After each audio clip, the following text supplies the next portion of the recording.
Good morning. Welcome to the Bureau of Post-Private Secondary Education's August 2026 Advisory Committee meeting. My name is Tess Craker, and I'm the chair of the committee. Today's meeting will be conducted in accordance to the Bagley-Keene Open Meeting Act. I do have a couple of announcements. First, the committee is pleased to share that on July 16th, Governor Newsom appointed Elizabeth Elias as Bureau Chief. She's been with the Bureau since 2022 and has held various enforcement roles, most recently as the Deputy Bureau Chief over Enforcement. This role is critical to the Bureau's mission, and the committee looks forward to her continued leadership and contributions. So on behalf of the committee, we extend our support as you step into this role. I'm going to pause for a moment to see if the Bureau Chief has any comments. Thank you, Chair. I am very honored to be entrusted in taking this role as Bureau Chief here for the Bureau for Private Post-Secondary Education. I look forward to our continued collaboration here with advisory committee members, our stakeholders, interested parties, partners, and especially the students who we serve and protect through our regulatory oversight. So thank you, and I appreciate it. Congratulations. Secondly, I'd also like to welcome Veronica Pujan, who was appointed by the Speaker of Assembly on May 29th to serve in the role of the consumer advocate. We appreciate her willingness and expertise to contribute, and we look forward to her participation on the committee. So again, I'm going to pause to see if Member Pujan has any comment. Thank you for the warm welcome. It's a real honor to get to serve with this group in the Bureau. I look forward to working with stakeholders and members of the Bureau and the committee. Just a quick note, my private life, I work on technology and economy policy and programs to support workforce solutions and education solutions in response to artificial intelligence. And thank you for the warm welcome. Wonderful. That's interesting. Thank you for sharing. Okay, so on to routine business. Advisory committee members are asked to state their name before speaking for clarity of the official record and to remain on mute if we're not speaking to reduce any background noise. We will ensure that all committee members' comments are heard before moving on to the next agenda item. State rules also require committee members, if we were to be on a remote meeting, to be visible on camera during those virtual meetings. Of course, today we are in person, so that is lovely. If a member is unable to appear on camera, if we were to be remote, just as a reminder, they must provide the reason. So we'll follow those rules in our November meeting.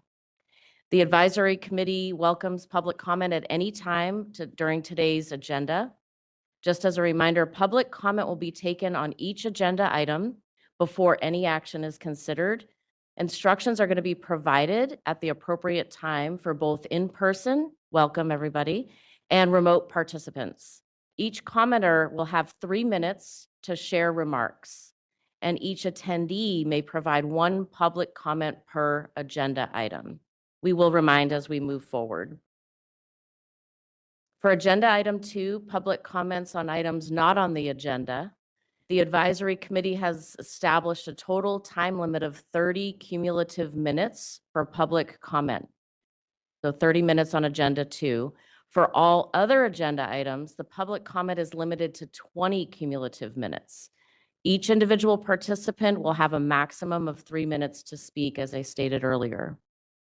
The Department of Consumer Affairs moderator, our DCA moderator, will assist with receiving public comments via WebEx during this meeting. I want to remind all speakers to please stay on topic and to keep your comments within the allotted time, the 3 minutes.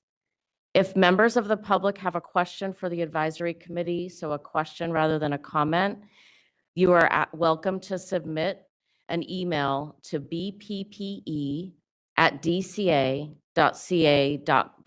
I will repeat that a couple of additional times throughout, just as a reminder. Our first agenda item is introductions and establishment of a quorum. So when called upon, please introduce yourself with your full name, your constituency represented on the committee.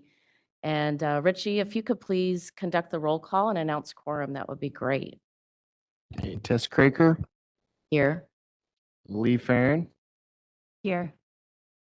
Joseph Holt, Here. Veronica Pujan, Here. Robin Smith, Here.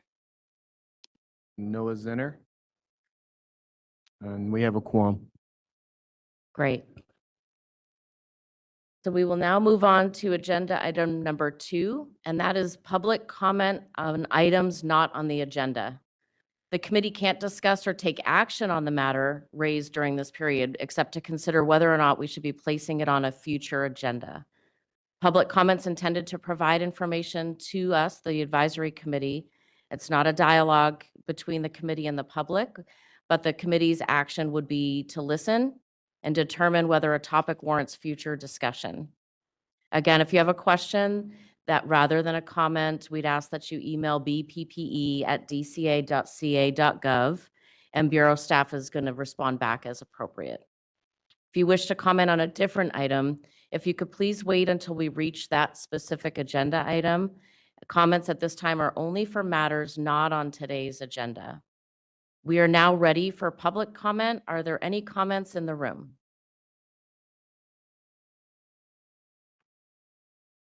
Okay, seeing none, moderator, would you please open the queue for any online public comment? This is the moderator for members of the public on WebEx. If you would like to make a public comment for items not on the agenda, please use the raise hand icon on your WebEx screen. Or if you're an audio-only participant, you may press *3 on your device. We do have one comment from Jennifer Erickson. Jennifer Erickson, if you will be seeing an unmute request on your screen, please click on the request to make your comment. Thank you. Hi, my name's Jennifer Erickson. I run one of the sponsorship programs for barbering and cosmetology for apprenticeship in California. So I basically wanted to bring to an item of all the sponsors that are overcharging students without being registered with the BPPE for over the $2,500 amount and how we can crack down on that.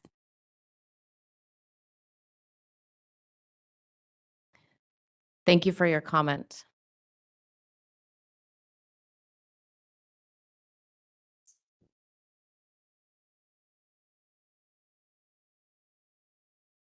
I do not see any requests for comment. I will turn the meeting back to you. Okay, thank you, moderator. So we'll now move on to agenda number 3, review and approval of the May 6, 2026 Advisory Committee meeting minutes.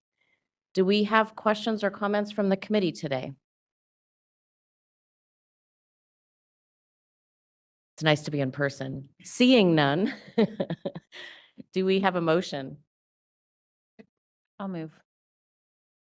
This is Lee. I'll move to approve the advisory committee meeting minutes. Okay, This is Joseph. I'll second. okay, great. Do we have any public comment at this time in the room? Okay, seeing none, moderator, could we open the line for public comment via WebEx? This is the moderator for members of the public on WebEx. If you would like to make a public comment on this item, please use the raise hand icon on your WebEx screen. Or if you're an audio-only participant, you may press *3 on your device. Instructions will be displayed.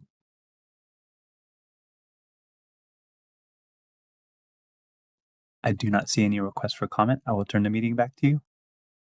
Thank you, moderator. Richie, can you please call the vote? Tess Craker, Aye. Lee Farren, Aye. Joseph Holt, Aye. Veronica Pujan, Aye. Noah Zinner, Robin Smith. Aye. Motion passed. Wonderful, thank you. Moving on to agenda item 4, remarks by a representative of the Department of Consumer Affairs.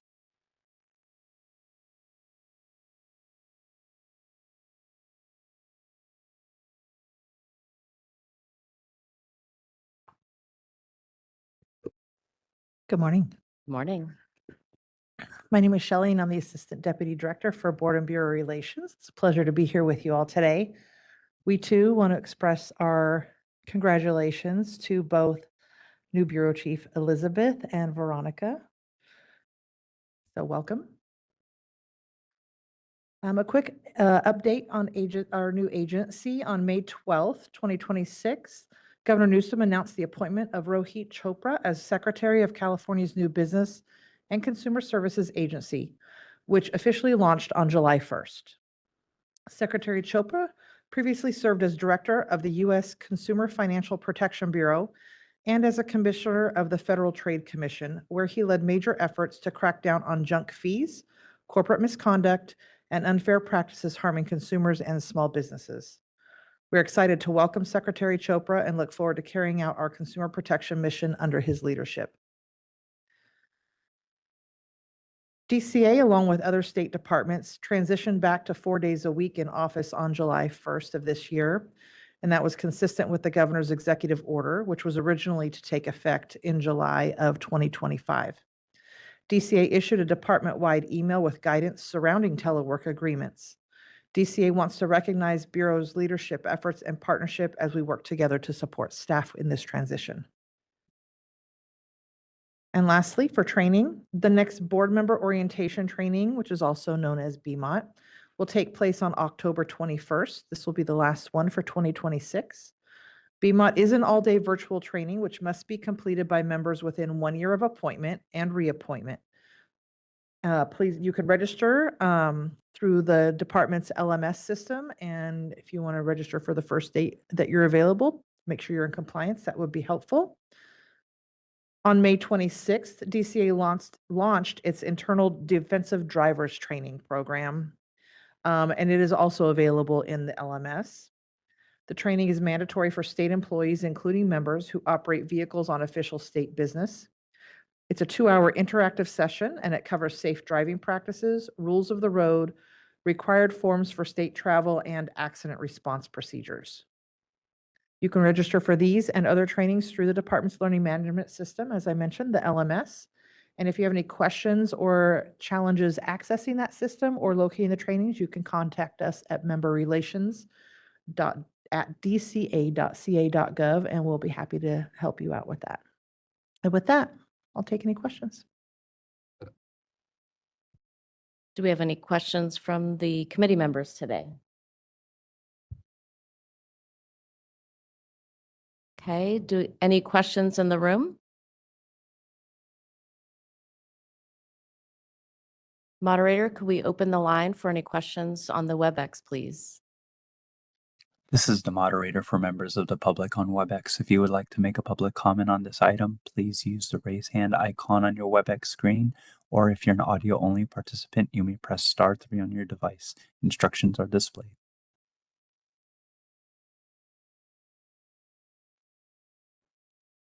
I do not see any requests for comment. I will return the meeting back to you. Thank you very much, Shelley. I do believe we have another speaker in agenda item number 4.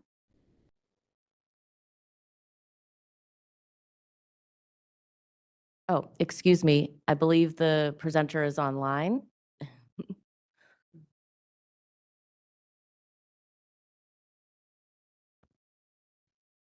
Ryan Thatcher should be who we're elevating.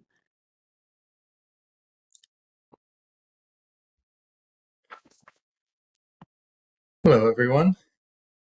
My name is Ryan Thatcher. I'm from the DCA Legislative Office. I just wanted to give a quick update on where we are in the sunset review process. So right now we are really in the home stretch. So all reports, hearings, all of that's already happened and was done very well. Right now, all that's left is the Bureau Sunset Bill, which is AB 2771. Right now, that's on the Senate floor. So it has made it most of the way through the legislature. The last thing that needs to happen is basically it getting voted out, which should happen in the next week and a half or so, because the deadline for bills to be voted out of the legislature is at the end of August. Right now, there are a lot of items in the bill. Almost all of them are things that come directly from the Bureau's sunset report. They will request various technical changes and licensing and enforcement, things to help Bureau operations, help students. And most importantly, I think for the Bureau, it also has fee increases in there that will help keep the Bureau solvent for many years that are much needed. Right now, the fees that are in the bill are the exact same that were proposed in the Bureau's sunset report. But I do know on that and some other topics, there are still discussions going on. Bureau staff and DCA have been speaking regularly with the committees, with the author's office on this bill. So there could still be a couple more changes before this bill is actually passed. But as it is, it's looking like it's in good shape and has all the things that the Bureau needs. So I'd like to give a big thank you to Bureau staff and everyone on the committees for their work on this. And so that will pass sometime in the next week or two, as I said, and then once the governor signs it, it will go into effect on January 1st. And that will be the last step of the sunset review. So does anyone have any questions? I'd be happy to answer them. Thank you, Ryan, and congratulations prematurely. That's quite an undertaking, so nice job on that. Are there any comments or questions from committee members today? Okay, seeing none, how about in person here in the room? Any comments or questions?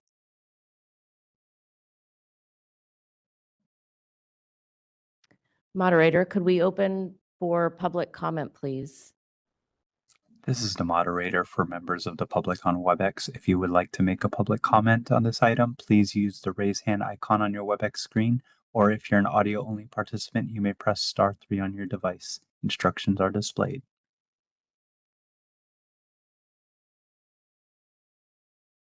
I do not see any requests for comment. I will turn the meeting back to you.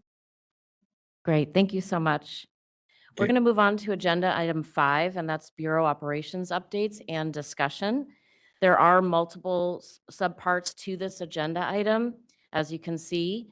After each section, we will offer an opportunity for public comment. We'll begin with 5A, the IT system project update.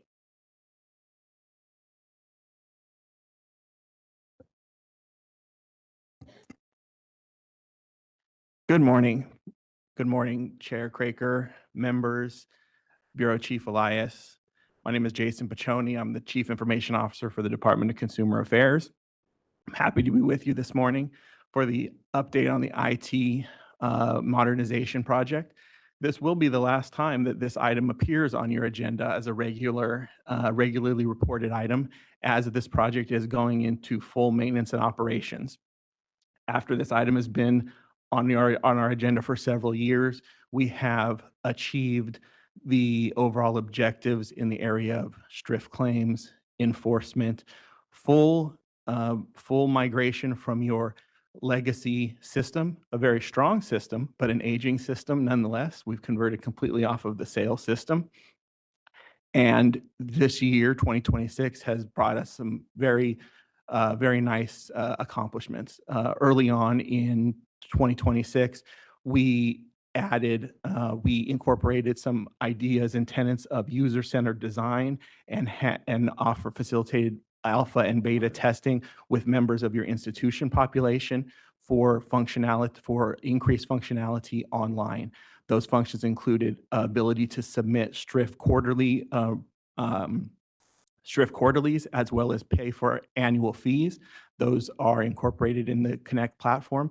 And just recently, your institution population has and will continue to get communications regarding their ability to register to act for their institution and do things like submit those transactions, as well as in the future edit, be able to submit more applications online, non-substantive applications, and do that in a more efficient and hopefully seamless manner.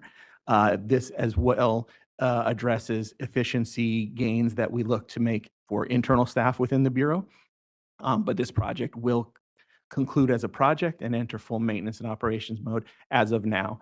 I will say one of the, aside from the clear objective achievements that we've made, the current as well as the previous Bureau leadership has dedicated good amount of cycles for us to establish a team that is focused on continuous improvement. This is really the important part, is we've made accomplishments, we've hit objectives, but how do we continue to do that? Things don't, your changes in the Bureau don't stop. Statutory changes, regulatory changes, sunset changes, et cetera, don't stop. So how do we continue to make those improvements in an efficient and, if we can, quick manner? And that's the team that the Bureau has established.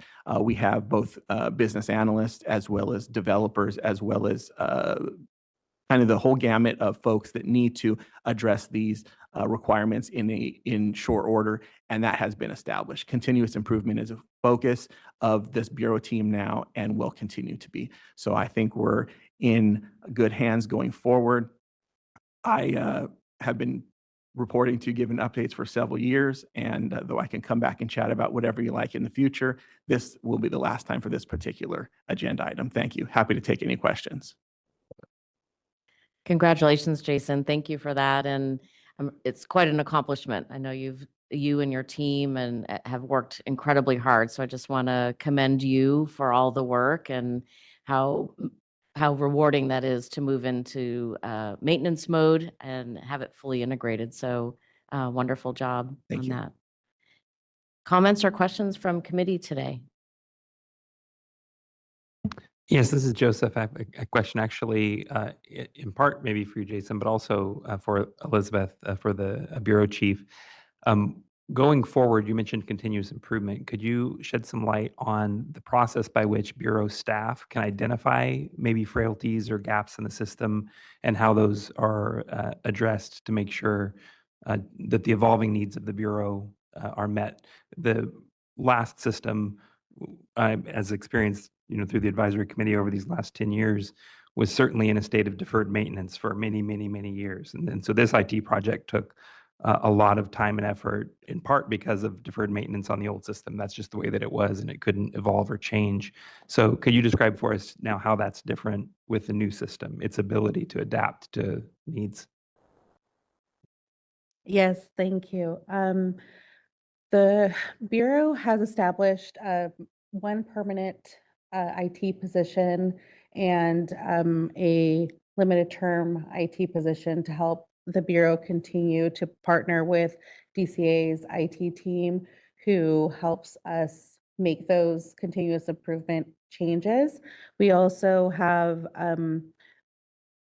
processes established where staff are able to elevate areas where the system is maybe not working the best, so that we can figure out how to improve upon whatever that issue is, or to make additional updates to the system on a routine basis. Maybe just add something if I could. We've established a process, people call it different things. We're calling it road mapping, where we're looking at it not just being reactive, but being proactive out 1 year, 18 months, 24 months, potentially even more, to identify things that are on the horizon, deferred maintenance, things that are both acutely in need as well as strategically in need down the road. That roadmap exists now for, I think, at least 24 months is the last planning session that I was in.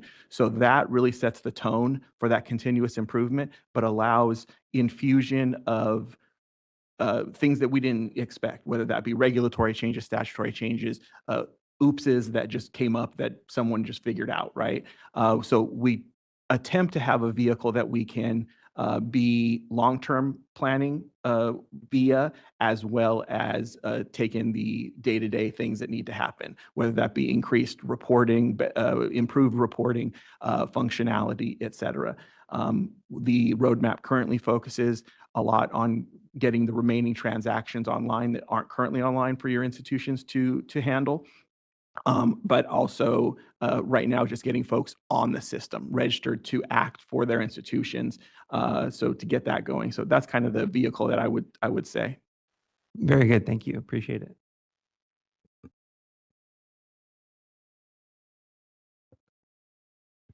Just a quick question, Chair Craker. Can you share any details of the plan to get folks on the system? I know you referenced the road mapping. Is there a current strategy in place in order to communicate? I'm going to give you the very, very high headline, and then Bureau staff could follow up potentially with a little bit more detailed write-up on it. Communications have gone out with different communications to the institutions, suggesting that the platform exists and how you register yourself as a representative of your institution to act for your institution. It's a short process, and the registration is pretty straightforward. And we're looking to improve that as well. So that's the communication that we wanted to get out. So folks, we have probably a few percentage of folks that are on it currently as authorized representatives of their institution. So we just want to grow that, and that's via different outreach that currently is going out with mailers that are sent out from the Bureau, as well as the outreach is being extended now. Okay, great. Thank you. Thank you. I know the Bureau has done well in some of the other areas, creating little vignettes, if you will, videos. That could be something to be considered to help folks with the how, that provide that visual. So That's a great idea. I'm happy to take any other question. I just want to say this as this, I won't be coming back to you with this particular item unless needed. Hopefully it's only to say more great things. I will say that I deal a lot with a lot of different business groups when dealing with modernization of business processes.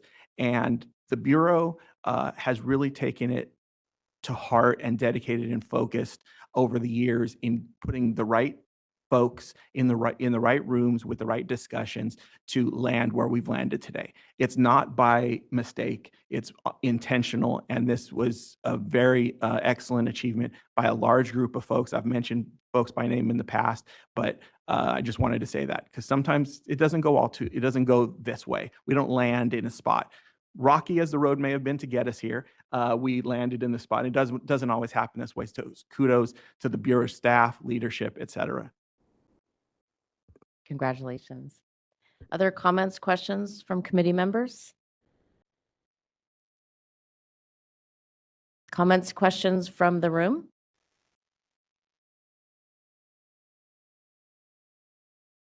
Moderator, could we open to the WebEx for any comments or questions for Jason? This is the moderator for members of the public on WebEx. If you would like to make a public comment on this item, please use the raise hand icon on your WebEx screen, or if you're an audio-only participant, you may press *3 on your device. Instructions will be displayed.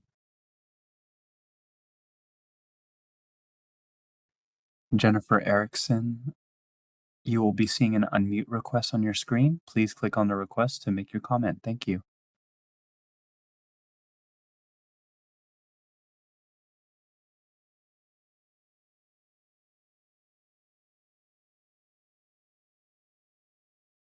And just wanted to make a comment about like a good outreach to facilitate this plan would be to reach out to the lead education agencies in California who facilitate most of the non-accredited schools and programs.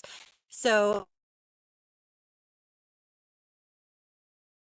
it's through them and the spot.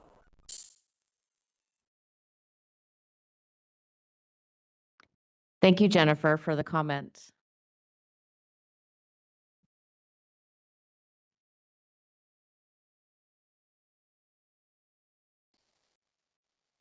I do not see any other requests for comment. I will turn the meeting back to you. Okay, thank you, moderator. Thank you, Jason. Well done. Thank you. Next, we have the licensing update.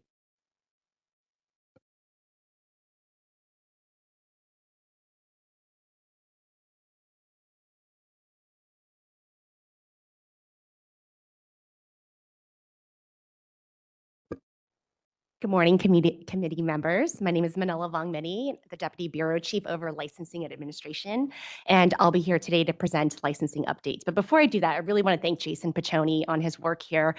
We've done a lot to engage institutions to register and get online so that they can easily do their submit STRIF and annual fees. And so when you had mentioned, or Joseph had asked about outreach, or maybe, you'd asked about outreach, and we've worked across the Bureau to make sure that like institutions have the information so that they could register, and all of that information is also online. So that went out at the end of July, and as of today, we've had about 13 institutions reach out. So it's looking promising. So we're really excited about that. Anyways, back to the task at hand. During Q4, the licensing unit continued to focus on application processing, consistent review practices, stakeholder support, and preparing for upcoming operational and statutory changes. The Bureau continued refining licensing guidance and internal processes to support greater consistency and clarity for both staff and institutions. We also continued our work with OIS on Connect development, including STRIF and annual fee functionality, while supporting sunset review activities and planning related to AB 2771. I appreciate the team's continued work through the fiscal year while balancing application processing, stakeholder support, system development, and implementing planning. As always, we welcome your feedback on what you'd like to see in future presentations. Next slide. This slide provides a snapshot of our application activity through the end of Q4. We approved 12 new full applications, bringing our fiscal year total to 46. We also approved 4 full renewal applications, bringing the total to 58. Most of our application volume continues to come from verifications of exempt status and change request. During the fiscal year, we processed 261 exemption verifications and 167 change requests. We also saw a reduction in pending full approval applications at the end of the year. The Bureau continues to focus on processing pending applications while strengthening quality across reviews. Next slide. Q4 processing timelines varied across application types. The average timeframe for new full approvals decreased this quarter, while the average for new accredited and renewal full approvals increased. Quarterly average reflects the applications completed during a particular reporting period and can be significantly affected by a small number of older or more complex applications reaching completion. The Bureau continues to focus on strengthening practices, clear expectations, and communication with institutions as applications move through the review process. Next slide. At the end of Q4, the Bureau oversaw 1,487 institutional locations statewide, including 856 main, 316 branches, and 315 satellites. And by approval types, 372 institutions approved through accreditation, 484 holding full non-accredited approvals, 157 registered as out-of-state institutions, and no institutions operating under conditional approval. This figure provides the year-end snapshot of the institutions and locations within the Bureau's oversight. Next slide. During Q4, the Bureau hosted 3 virtual licensing workshops held in April, May, and June. Participant feedback continues to be positive, particularly regarding the clarity and organization of the workshop. Participants identified the step-by-step walkthrough of the application and forms as especially helpful, including more detailed guidance on the enrollment agreement and financial sections. Participant also valued the opportunity to ask questions directly to staff through real-time Q&A and having materials and resources readily available.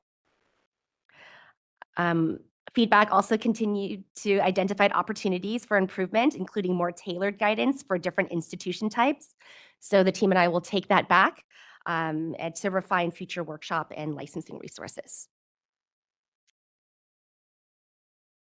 So in closing, Q4 concludes a year in which the licensing unit continued its focus on application processing, consistent review practices, stakeholder support, and operational improvement.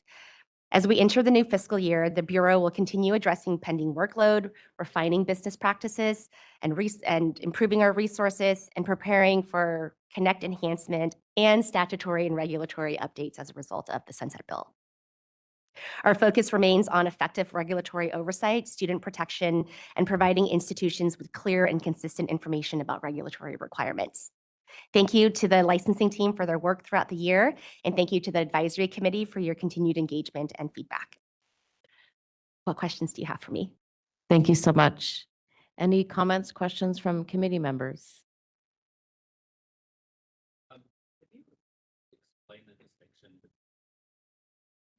Registration versus approval? In other words, under what circumstances would a school be allowed to just apply for registration as opposed to seeking approval? For registrations, they apply to out-of-state institutions. The law doesn't require them to have an approval to operate. It requires them to have a registration. So if they're an out-of-state institution, it would be like an online program typically, is that right or no? Yes, it can be. It's for institutions that don't have a physical presence in California, but offer like education. Offer education to California students? Mhm. Okay. And is it a different oversight in terms of approving registration as opposed to approval? The application process is, or the application itself is slightly shorter.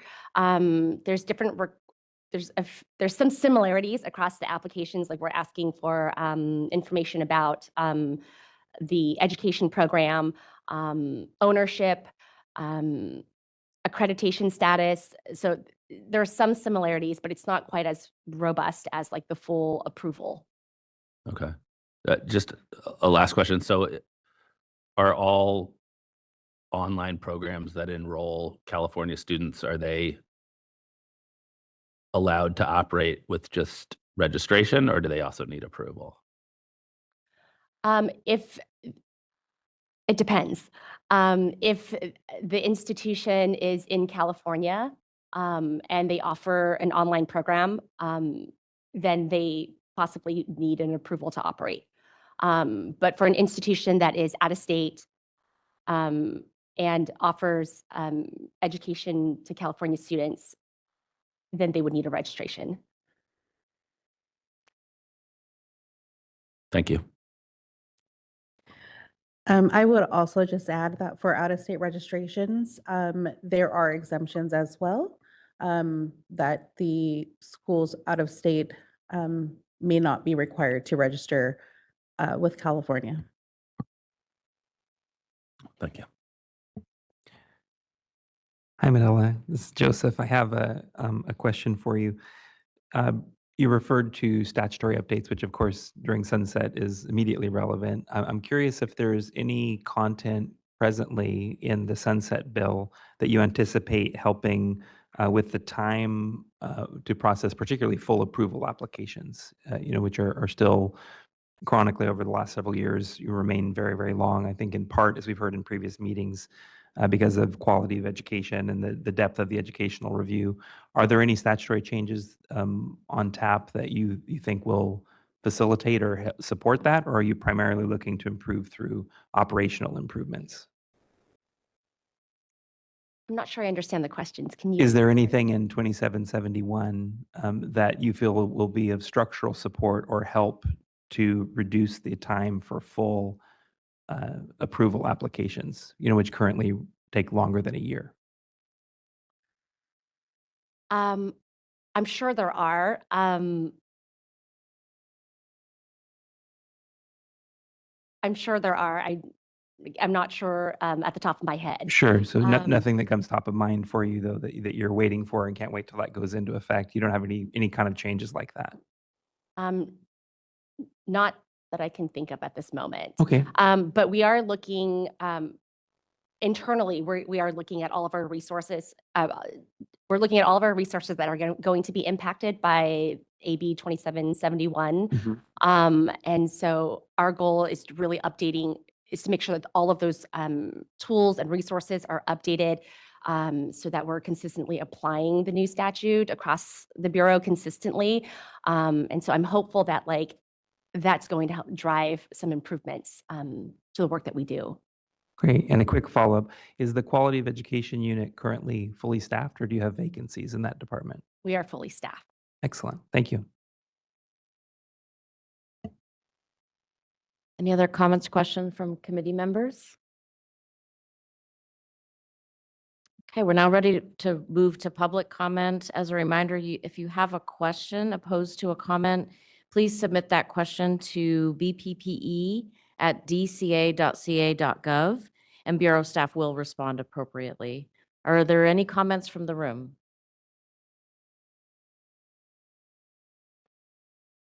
Okay, seeing none, moderator, could we open up for comment from the WebEx, please?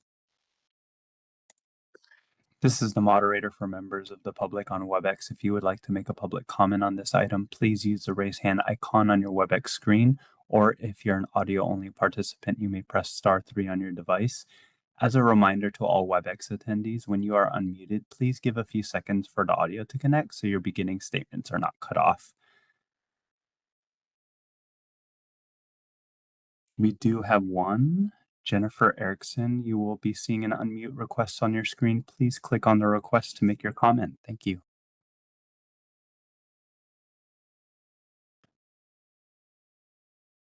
Hi, this is Jennifer Erickson once again from Silicon Valley Apprenticeship Barbering Cosmetology. I'm going to make a comment in regards to satellite sites. We, as an apprenticeship program, are few registered with the BPPE, but those who are conducting satellite sites separately from the overseeing of the BPPE. I do recommend going to the LEA, getting the roster for each site that you guys are overseeing, and comparing that to the satellite sites that you have registered with the apprenticeship program itself. Thank you for your comment, Jennifer.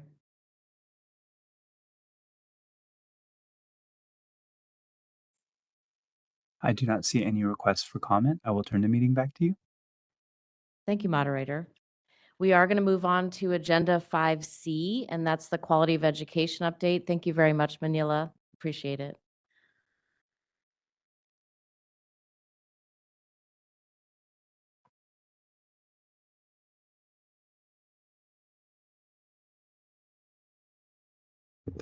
Good morning, everyone. My name is Ebony Santee, the Education Administrator with the Bureau. First, I'd like to say thank you to my small but mighty team for their continued dedication and hard work. We've made some great strides in our queue in the past year. First slide, please.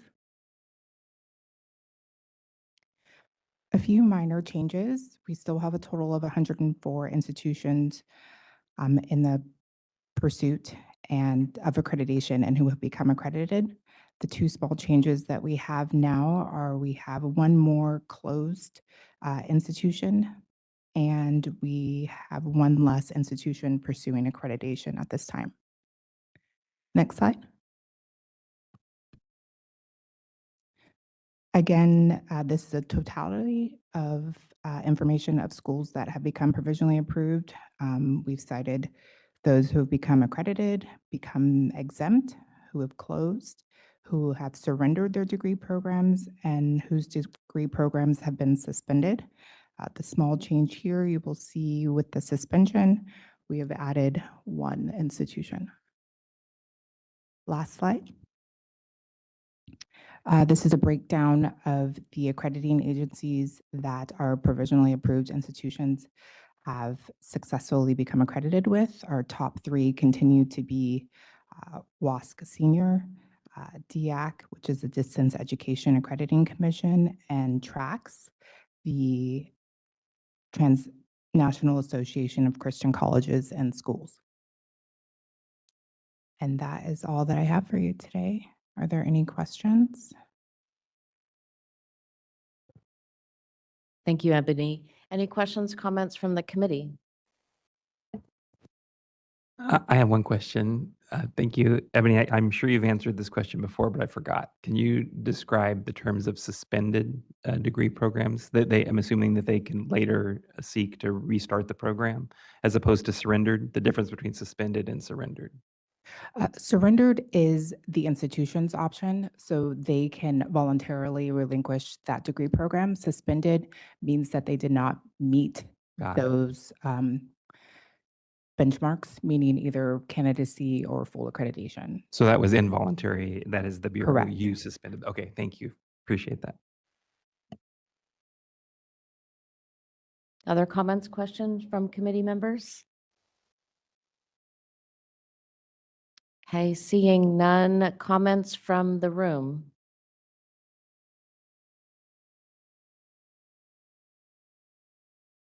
Okay, thank you. Moderator, could we see if there are comments from the WebEx?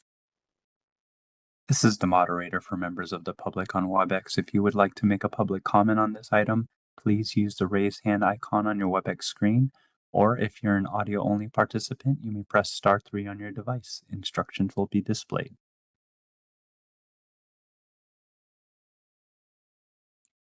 I do not see any requests for comment. I will turn the meeting back to you. Thank you, moderator. Thank you, Ebony. Thank you. Okay, next is 5D. We're going to hear from compliance and the annual report update.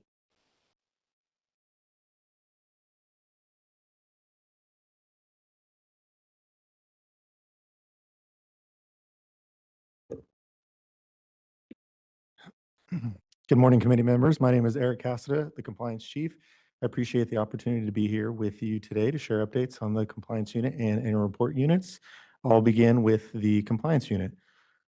Before I get into the data from the last quarter, I want to start with an update on staffing. The Compliance Unit has experienced several vacancies recently due to promotions and retirements, and recruitments to fill those positions is nearly complete. We'll have 3 new compliance analysts and 1 new NTC analyst joining us in early September. And additionally, with the retirement of compliance supervisor Michelle Alliger, after many years of exceptional state service, we have filled her position with Beverly Chokroso-Harto, who has been a compliance analyst with the Bureau since 2023. So we're very excited to very soon have a fully staffed team. Now into the data. Next slide, please. The compliance unit finished fiscal year 25-26 very strongly, completing 110 inspections in the fourth quarter, down slightly from 114 in quarter 3, despite having several vacancies as previously mentioned. Overall, compliance experienced a 6.53% increase in the number of inspections completed year over year, from 429 in fiscal year 24-25 to 457 in fiscal year 25-26. Next slide, please. In fiscal year 25-26, we conducted 286 unannounced inspections and 171 announced inspections, and staff assignments for the upcoming inspection period of main and branch locations have already been finalized, with for the third quarter in a row nearly an even split between announced and unannounced inspections. And just like a quick note for you guys, the 110 inspections that were completed in quarter 4, it was actually a perfect even split. 55 announced inspections and 55 unannounced inspections. And then just as a general reminder, institutions must ensure that personnel are available during normal business hours to provide Bureau staff with access to the required records during inspections. Next slide, please. This slide shows the inspection results for fiscal year 25-26, broken down by announced and unannounced inspections. Outcomes fall into 4 categories: no action taken, notice to comply, enforcement referral, and both an NTC or notice to comply and enforcement referral issued. The data highlights 2 key trends. Unannounced inspections continue to identify more instances of non-compliance compared to announced inspections, and cases where no action taken was the outcome has remained fairly consistent across the fiscal year from previous quarters, and it's now at 6.56%, which was down slightly. The last time I reported, it was at 6.62%. And next slide, please. The Bureau continues to offer compliance workshops, which are held monthly. We highly encourage all institutions to sign up for these workshops. We're regularly updating them as new laws and regulations are updated or trends are identified as we conduct inspections to kind of highlight key areas that we might see noncompliance or institutions struggling with. During Q4, we averaged about 42 attendees during each workshop, and the next workshop is scheduled for September 16th, 2026. Moving on to the annual report unit update.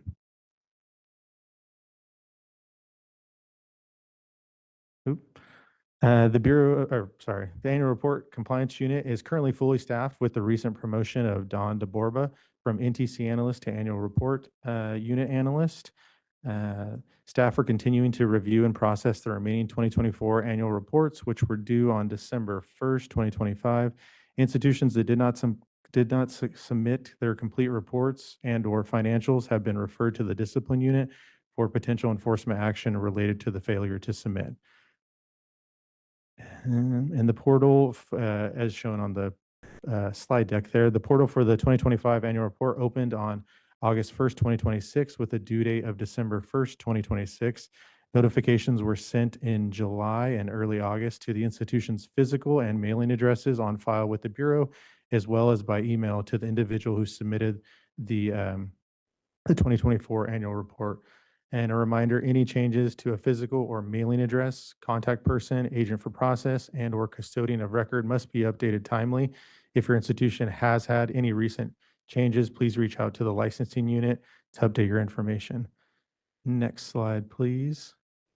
The 2025 annual report includes two components. These remain unchanged from prior years: submission of institution data and documents via the annual report portal, and submission of financial statements by mail. And next slide, please.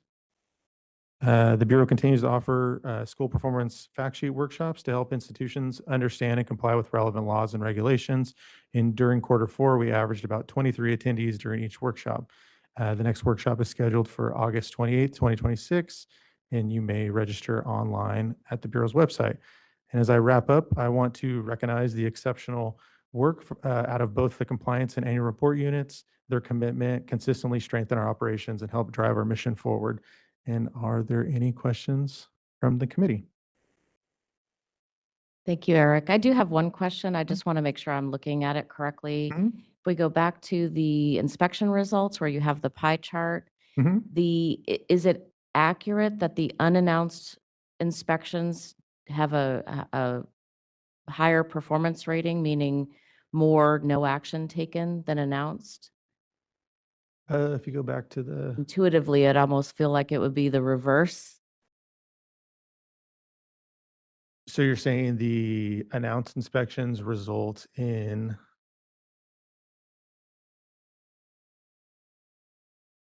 so if you look at it there, the announced inspections result in a higher percentage of no action taken. So 10% of the time, roughly, there's no action taken for announced inspections and 4% for unannounced inspections. Okay, Yeah. great. Thank Yeah. you. I think I wasn't looking at it properly. I appreciate the added clarity. No, you're totally fine. Comments, questions from committee members? I had a couple questions. Mhm. Thank you for walking us through this. Just a couple clarification questions. Is the increase in unannounced inspections, you kind of see over the past several fiscal years, it's increased. Is that driven because of its identified efficacy, or are there other factors driving that increase? I think it's cyclical, because so our mandate is to conduct unannounced and announced inspection in a 5-year window.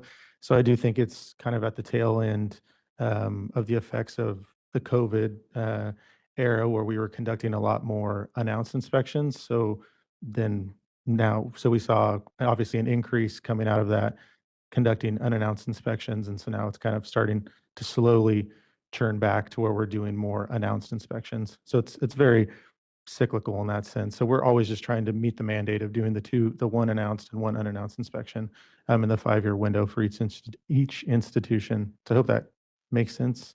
Yeah, no, definitely. Thank you. Can I add one thing? If the Bureau does receive information where there may be a potential risk factor for an institution based on, student information or data that the Bureau has received, there's always an opportunity to conduct additional inspections beyond the mandate, which can include unannounced or announced inspections. That's helpful. Thank you. And then one other follow-up I was curious about in the pie chart of findings of noncompliance. Are there most common categories of noncompliance that you find? I don't have the data here readily available. We do see consistent or trends in our, findings. So typically when there is like an egregious, consistent thing that we're seeing at all the institutions, we'll try to like update. That's what I highlighted in our workshop. We'll try to update that or emphasize that to hopefully improve that compliance when we go out and do our inspections. But I can't speak to the specifics just because I don't have it in front of me. But we do see a lot of similar deficiencies or areas of noncompliance as we conduct the inspections. I can add on here a little bit as well. In the citations that we issue, the typical violations that are more material, at least as of recent, have been related to institutions failing to maintain supporting documentation for the data that they report in their school performance fact sheets, in their student tuition recovery fund assessment reporting requirements, which prevents the Bureau from being able to validate the information that they're reporting on those school performance fact sheets or on the student tuition recovery assessment forms. Another area that we have found is institutions not maintaining student records appropriately. So essential documents missing, including admissions documents, transcripts, and the like. Those are kind of the more common, more material violations, whereas the minor violations typically include, updates to their catalogs or websites where they may be missing like a disclosure or something like that. Thank you. That's helpful. I have this is Joseph. I have a quick suggestion. In the discipline unit reporting for some years now, we've had kind of common causes or the most common categories for discipline unit referrals. Maybe we could consider something similar for investigation findings. I think that would get to committee member Pagan, I think it is, her question to be able to have some visibility to what are the most common findings for those unannounced and announced inspections. Yeah, definitely. We could look into how we could capture that. Yeah, like what buckets, you'd have to define buckets would be the Right, real right. challenge. Yeah, yeah. Yeah, because I'm just thinking of the way we have our internal inspection reports laid out. We do have like categories. Yeah, that categories. Yeah. Are not categories, but areas of our compliance inspection. So we could definitely look at how we could capture that data and kind of see any, trends in the data and capture that. Yeah, I think that would be helpful. You're doing it already internally, to your point, to inform training exercises, which is excellent. And maybe that visibility for the committee would be helpful. Yeah. I would tag on Chair Kraker to the comments. I think that's an excellent comment, not only to the committee, but looking for ways to incorporate it into the compliance workshops to help that educational component to the institutions could be very helpful. Yeah, definitely. We could take that back and look into incorporating that. Other comments, questions from committee members? Okay, we're open for comment from the public. Are there any comments in the room today?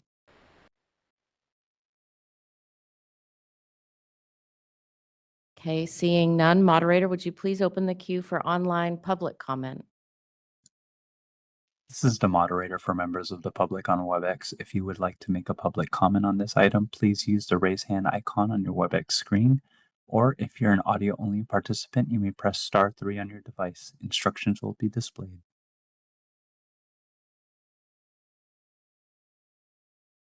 I do not see any requests for comment. I will turn the meeting back to you. Great, thank you. Thank you, Eric. Nice job. Moving on to 5E, the compliant and investigations update.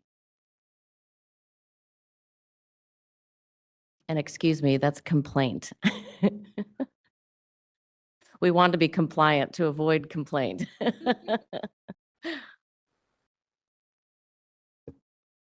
Seat's nice and warm. Good morning, Chair Craker and members of the committee. My name is Daniel Rangel. I'm the Chief over our Investigations Unit. I'd like to begin with a brief staffing update for the Complaint Investigation and Investigations Unit. As mentioned at the last advisory committee meeting, we anticipated some turnover this past quarter. The changes were the result of staff promotions and recent retirement. Our management team worked closely with our HR liaison to quickly post the vacancies and launch the recruitment process. And I'm pleased to share that through this effort, two of our enforcement analysts, Desi Contreras and Philip Mitchell, have been promoted to special investigator positions. So congratulations to them on this achievement.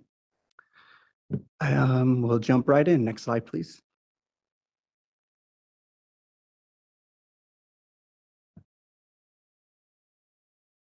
In fiscal year 25-26, we received just over 1,300 complaints. The average volume per quarter remains steady at approximately 330 complaints. And although we are still early in this new fiscal year, that trend appears to be continuing. We have not identified any significant spikes or isolated surges that explain the overall increase. Rather, small upticks across many areas and various sources collectively contributed to the rise. As a result, we have been making adjustments, setting benchmarks and establishing goals to meet the increased demand.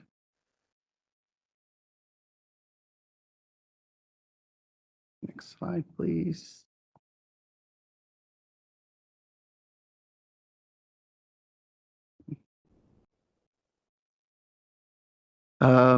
In fiscal year 25-26, non-jurisdictional, I'm sorry, lost my place.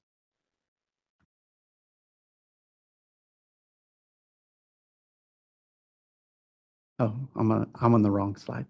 Don't mind. In fiscal year 25-26, non-jurisdictional complaints accounted for just 14% of all complaints received, a notable decrease from last year's 27%. Conversely, complaints involving approved and unapproved schools increased by 9% and 5%, respectively, compared to 24-25. Next slide, please.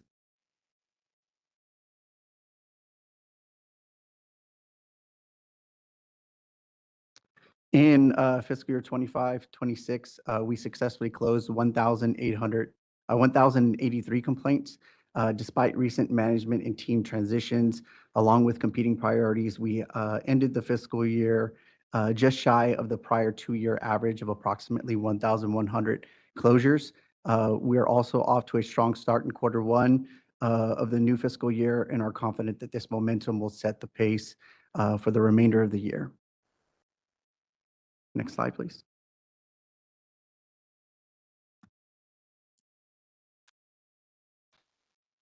Excluding cases closed at intake, the most common closure timeframes remain 0 to 90 days and 1 to 2 years, with 214 and 153 cases respectively.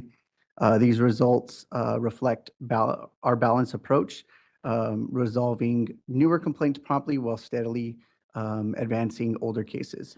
Overall, 64% of all complaints, excluding those closed at intake, are resolved within 1 year. We remain committed to further strengthening our efficiency and reducing case timelines across the board.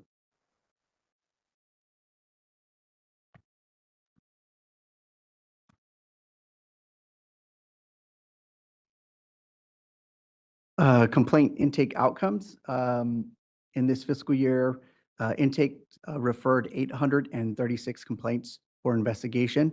For comparison, 651 complaints were referred over the entire 24-25 fiscal year.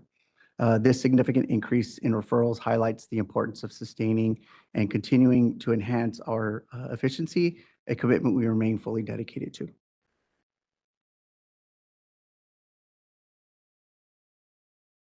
Investigation outcomes. Outcome distributions have remained relatively consistent throughout the fiscal year. The largest category continues to be no confirmed violation, followed by consolidated. Consolidated cases combine multiple complaints involving the same school and location, a practice that improves efficiency and reduces redundancy in the investigative process. As requested by committee members, we have also separated insufficient evidence into its own distinct category. Slide, please.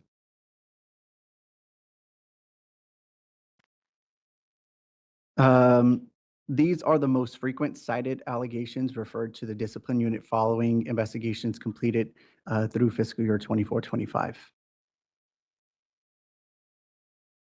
Next slide, please.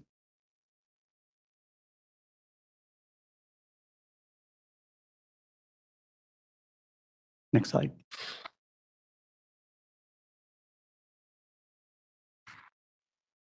We ended fiscal year 25-26 with 717 pending cases. As previously noted, elevated intake levels combined with staff and management turnover, which we've addressed promptly, have continued to increase, have contributed to the increase in our pending caseload. We remain committed to sustaining strong case completion momentum as we work diligently to meet the rising demand of incoming complaints. And next slide, please. And this slide, as requested by committee member Smith, and we appreciate your patience, we are providing examples of cases closed as non-substantiated. Next slide, please.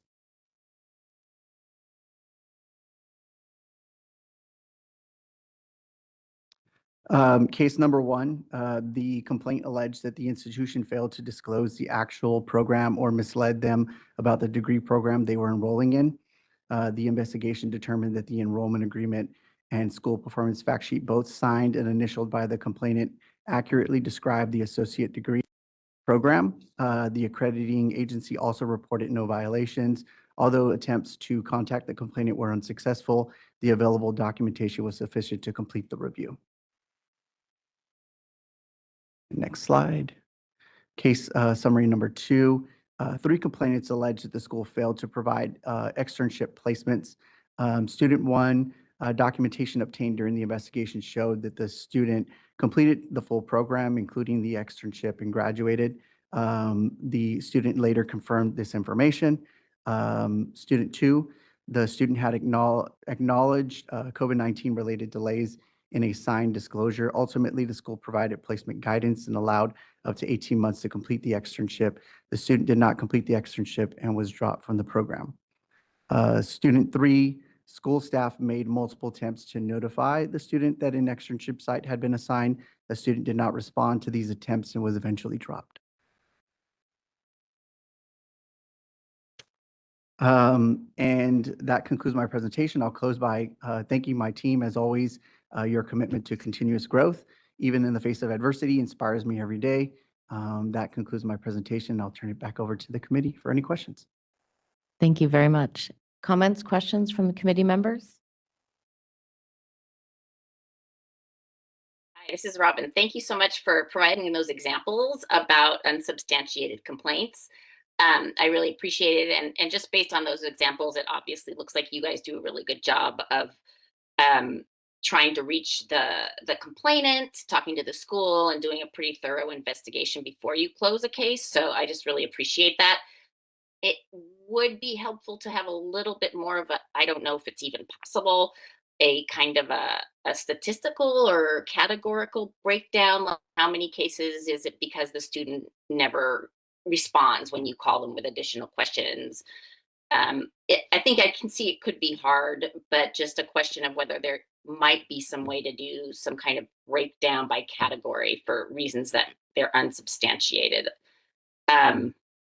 My main concern is just, sometimes it can be a borrower, or sorry, a student sort of provides information that they were lied to orally, and the school just provides documentation and response. And I just want to make sure that those aren't necessarily closed right away, that there is further investigation, because we often see oral misrepresentations.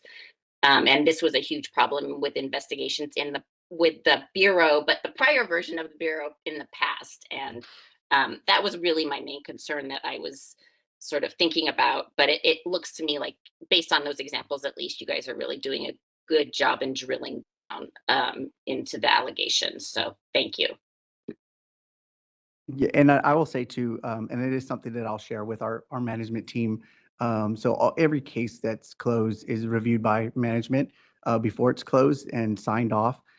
So those are things that we can share with our management team to be aware of as well and to look out for to ensure that we are doing our due diligence. All right, well, thank you. And if there is any way you can break it down, I don't know, again, I don't know if it is, it might be impossible, but if you could just take a look at that, that would be great. Will do.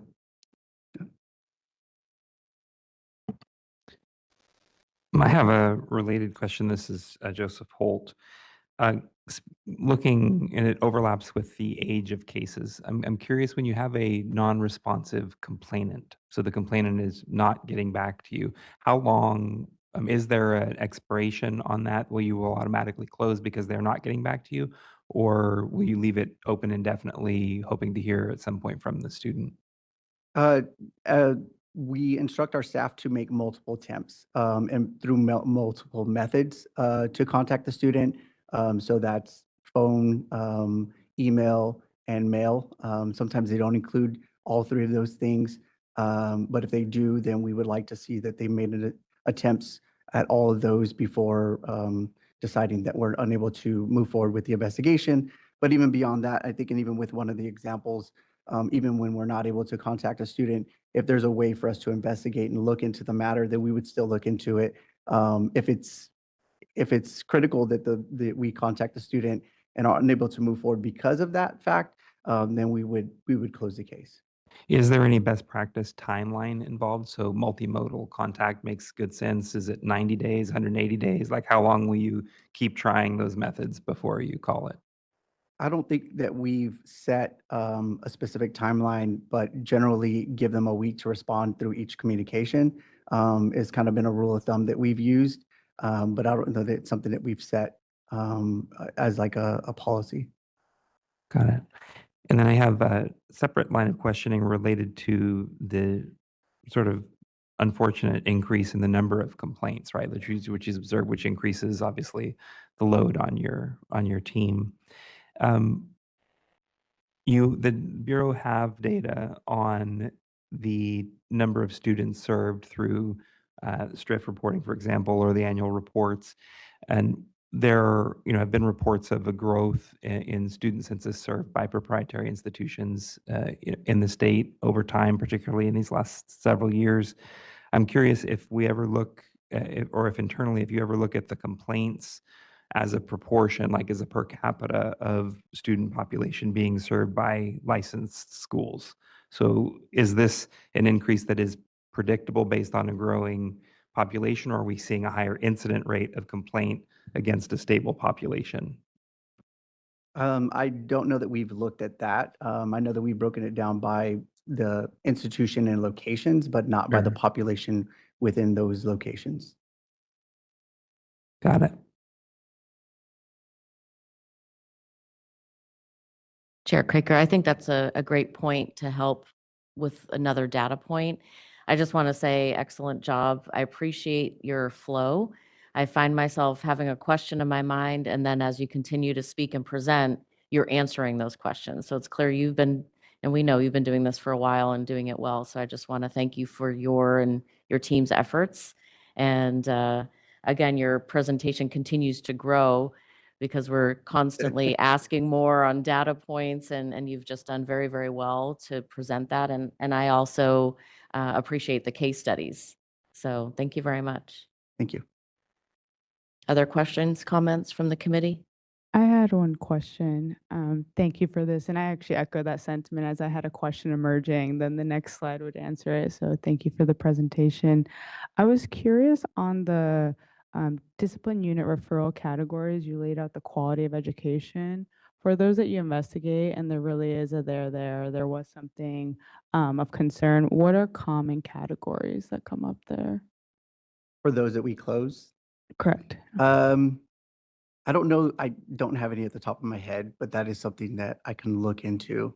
I think that kind of relates to what Robin was asking for about some of the categories for the non-substantiated. But I don't have that at the top of my head. Okay. Thank you.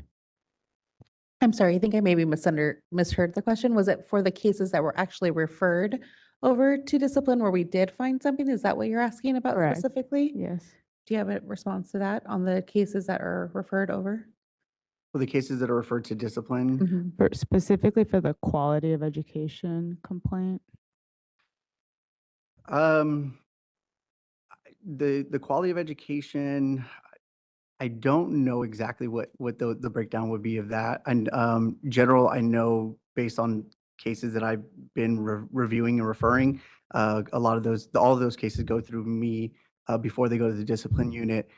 So just based off of that observation, it's faculty qualifications, faculty that are not meeting the minimum qualifications that we find students complain related to the quality of education, and then we find that there's certain faculty either currently or at the time that they were employed, their original employment did not meet the minimum qualifications for that position based on the law. Got it. That's helpful. Thank you. Great. Any other comments from committee members? Are there commenters in the room today?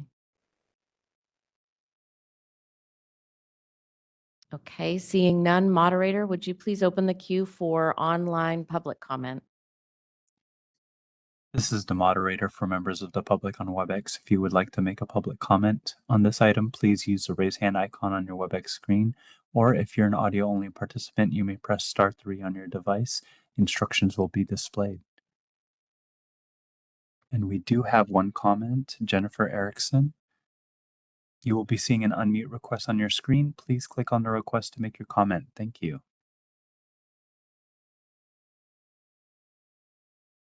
Hi, once again, this is Jennifer Erickson with Silicon Valley Apprenticeship, Barbering Cosmetology. I wanted to make a data point comment when it comes to a sponsorship registration through the Board of Barbering and Cosmetology. For reference, they do ask how much is charged for the program itself. Also, we are not to charge for the related supplemental instruction, so that is something that the data point can be referenced there with the Board of Barbering and Cosmetology if there is any future complaints about non-registered BPPE sponsor sites. And I wanted to just reference that as a data point where you're able to request that information from the Board of Barbering and Cosmetology. Thank you, Jennifer.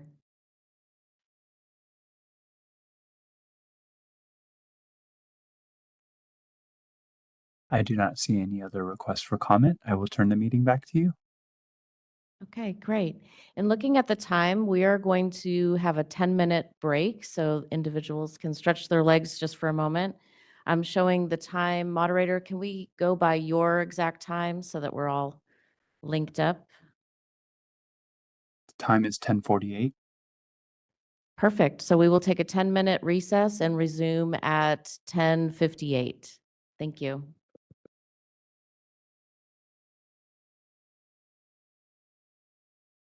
Okay, thank you, everybody. Looks like we are back in session. Just real quick, we want to make sure we're we have establishment of a quorum.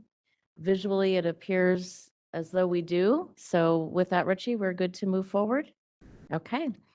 Thank you and welcome back. We will be moving to the discipline update.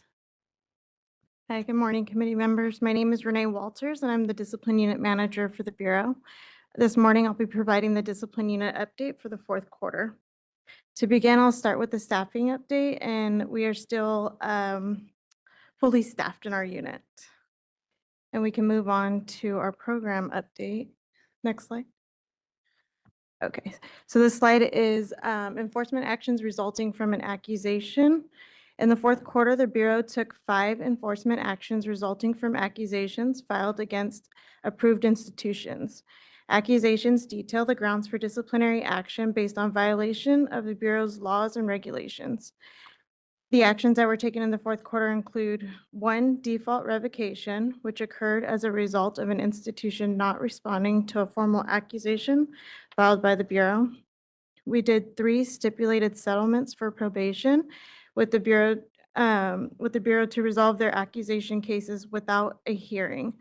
Under these settlement agreements, the institutions will be closely monitored by the Bureau during the agreed-upon probation period. And we did one stipulated settlement for public approval, which resolved an accusation filed against an institution without hearing. The Bureau settled the matter by issuing a public approval, which is a formal disciplinary action that acknowledges the institution's violations of the Bureau's laws and regulations, but does not affect their approval status with the Bureau. So in total, there were 15 total enforcement actions resulting from an accusation taken in the last fiscal year. Next slide. This is enforcement actions resulting from statement of issues.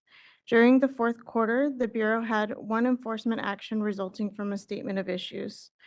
One statement of issues was withdrawn as the institution withdrew their appeal of the Bureau's denial and request for hearing, and the Bureau's denial was therefore upheld.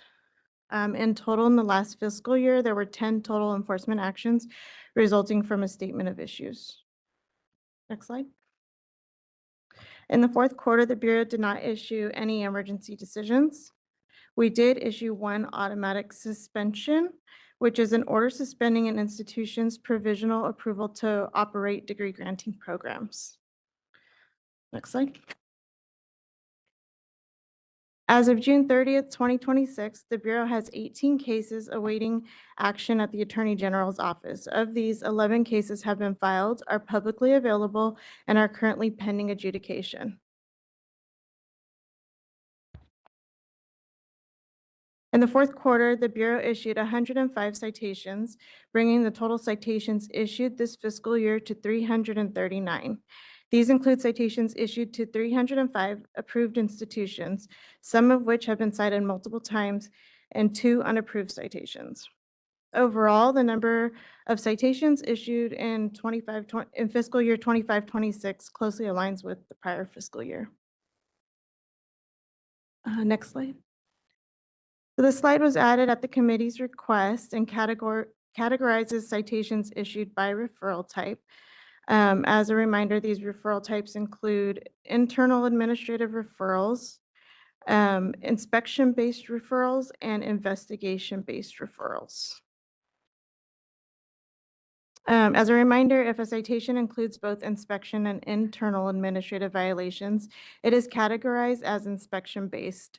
Citations are only classified as internal administrative when no inspection or investigation violations are present.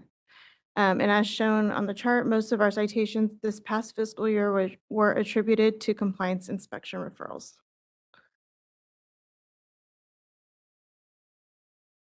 All of our Bureau's disciplinary actions can be found on the Bureau's website. And that concludes my presentation for today. I just wanted to take a second to thank my discipline unit team for all of their continued hard work this past fiscal year. And I can take any questions. Thank you, Renee. Questions, comments from committee members?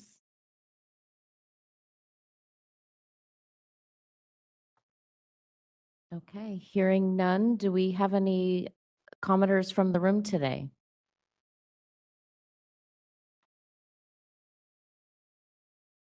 Okay, and seeing none, we're now ready for public comment again. Moderator, would you please open the queue for online public comment? This is the moderator for members of the public on WebEx. If you would like to make a public comment on this item, please use the raise hand icon on your WebEx screen. Or if you're an audio-only participant, you may press *3 on your device. Instructions will be displayed.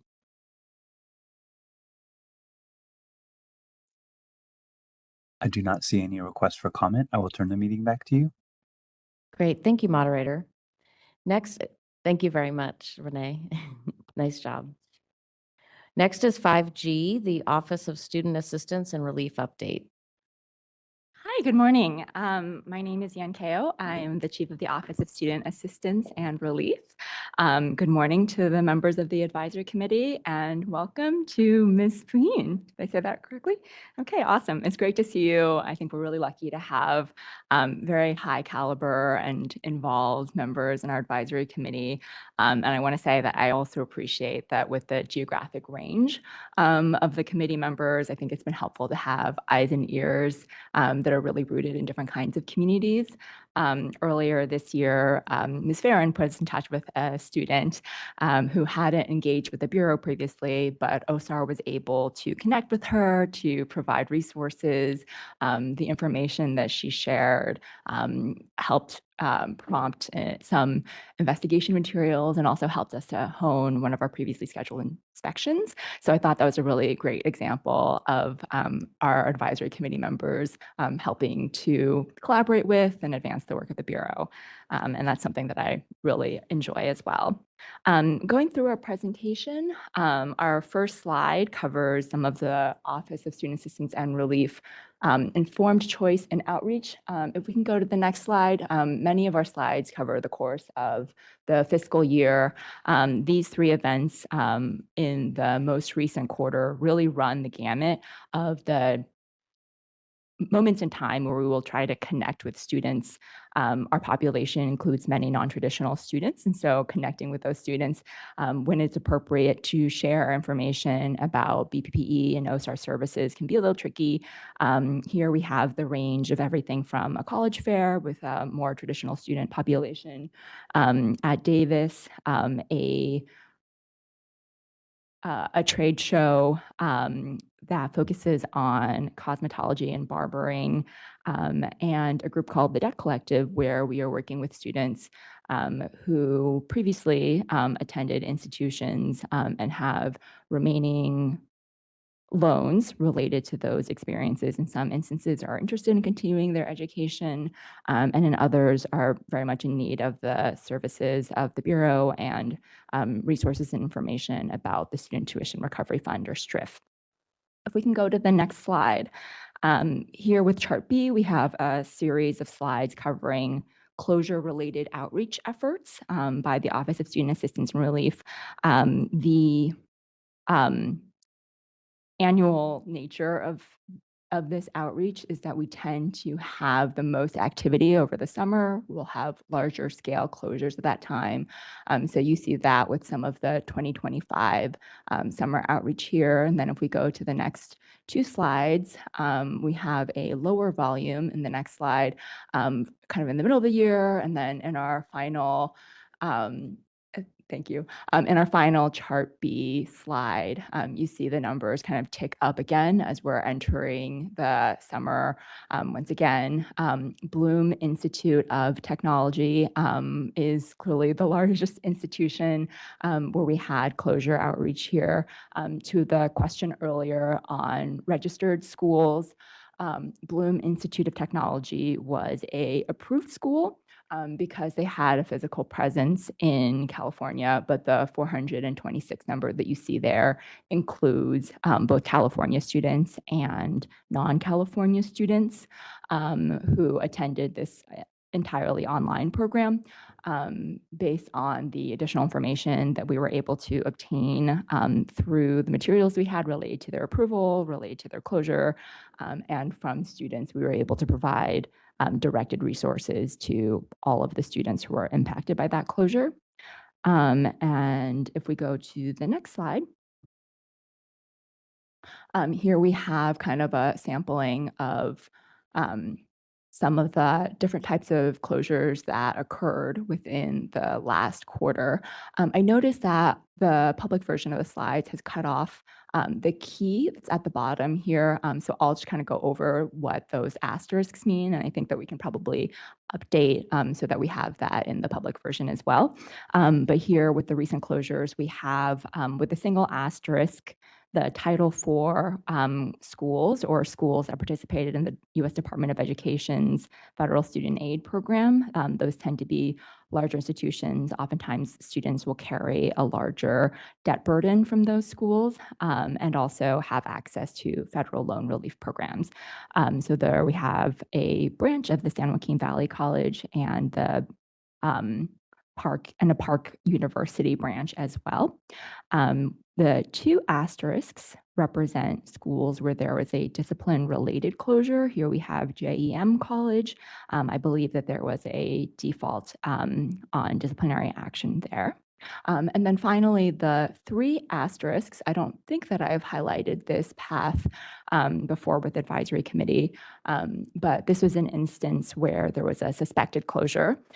We have a set of procedures in our regulation where we suspect the school may have closed, although the school has not followed the procedures to provide notice to the Bureau of the closure.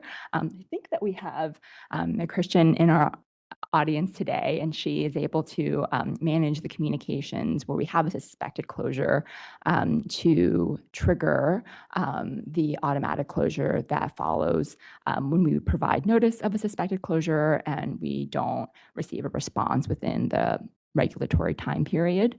In this instance, that is what happened. We provided the suspected closure notice and did not receive a response. I will say that as the OSAR unit has worked more closely with our fearless closed school analysts on this. It has helped to surface instances where we may have unapproved activity. To go to that question previously, where a school that was once approved has stopped engaging with the Bureau. And in our team's research to find out more about a school where there is a suspected closure, there may be ongoing activity without approval. And so that has been rewarding to have different units of the Bureau kind of coordinate together to find out what is happening when we lose contact with previously approved institutions. If we go to the next slide, over the course of the year, you'll see that the phone calls that OSAR channels tends to follow the flow of large closures. And that's kind of across our coding of primary topics. But with school and program closures, some of the questions relating to that will focus on student questions about the Student Tuition Recovery Fund and also transcript assistance. So you'll see those numbers kind of tick up as we enter the summer months with some of those more substantive closures.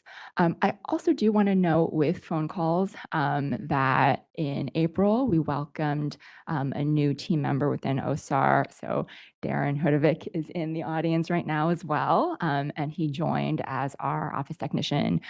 He's been kind of a beast on the phones. And I think that that's really given us just even more resources to make sure that we're responding appropriately to calls and bringing in analysts where students could benefit from kind of a more in-depth conversation. I would say that our analysts have done a really good job of ramping up the level of information that we're providing to students, especially in the aftermath of some of those more significant closures.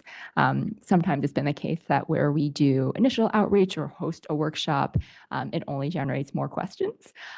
So I will echo, I think this is something that you hear often from our investigations or complaints team, where sometimes when you do good work, the reward for that is more calls and more opportunities to help students. And so it's been kind of rewarding to see that as we've staffed up. If we go on to our final slide, this is really a highlight slide of schools where the Office of Student Assistance and Relief has worked with a variety of internal units within the Bureau to address student relief around more complicated school closures. So the Corinthian colleges, I'll touch on very briefly. So those are part of our statutory mandate, and the closure of the Corinthian colleges is really one of the triggering events for the establishment of OSAR as an office. It continues to be the family of colleges where we have received received the most STRIF claims, and the STRIF unit will report on that as well. I'm really pleased to report that we have reached out in this quarter to over 100 students, and all of the students who respond to us, we compile their STRIF applications for review. So we're really working through the Corinthian College claims that we have. Going up one to University of Antelope Valley, this is an instance where the school, as part of their stipulated surrender and order with the discipline unit, agreed to provide a refund to students, and agreed also that they would be accountable for funds paid out of STRIF to students, that they would reimburse the Bureau for those funds. In that instance, our staff reached out to all of the students who had applied for STRIF to see if they did in fact receive the refunds that were promised by the schools, if they received the refunds in a way that's consistent with that order, and we'll be able excuse me, we'll be able also to reach out to additional students that may be eligible for relief. So that's been a great example of being able to coordinate not just with the STRIF unit, but with the STRIF unit and the discipline unit as well. California College of San Diego is also a unique scenario that has prompted coordination across those units at the Bureau. California College of San Diego is part of a nationwide chain that had a series of fraud-related findings. For the California location, as part of the disciplinary history with the Bureau, the school agreed to forgive or cease collection on their internal private loans, the EduPlan loans, for this series of schools. The Department of Education also determined, based on their findings, that they would forgive the federal loans related to the school. But in this instance, for California students, they were eligible also for a discharge of their private loans. Again, we reached out to the students who applied for STRIF. We cross-referenced information that we were receiving from students with the information that we had received from the school. So far, the students that we heard responses from who were identified as receiving discharges or refunds from the school, that seems accurate. We have also identified a student who would have qualified for that discharge, but something seems to have gone wrong. And so we're working with her to address what seems like ongoing collection activity on her school-related loans. Of course, we have a series of other compilations that have been ongoing, and I'm really pleased with the progress that my team has made. I know that we took on a very tall order with working through a backlog of applications that we've seen with STRIF applications in the past, and it's been really rewarding to kind of see the progress they're making and the way that they've been able to move through so many of those applications, because I know that there will be more to come. So that concludes my formal presentation, and happy to take questions from others. Thank you very much. Questions, comments from the committee members? I had a question. It may not really be answerable, but for the situation like the Design Institute where it's a suspected closure, what tools do you have to reach out to students? Like, is there any information or anything the Bureau has that they can do to find students? Yeah, that is a great question. One of the conversations I've had with my team touches on this dynamic of historically the students that we've reached out to are students who attended schools that have been more compliant with our responsible closure regulations, right? So it's schools that have not only provided notice to the Bureau of the timeline of their closure, but have also taken the step of identifying contact information for all of the students who have been impacted by the closure.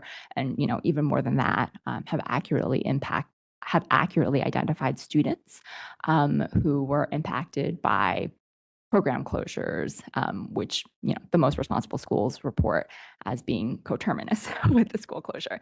So you can kind of work backwards from there to the schools that don't engage with the Bureau around providing notice at all.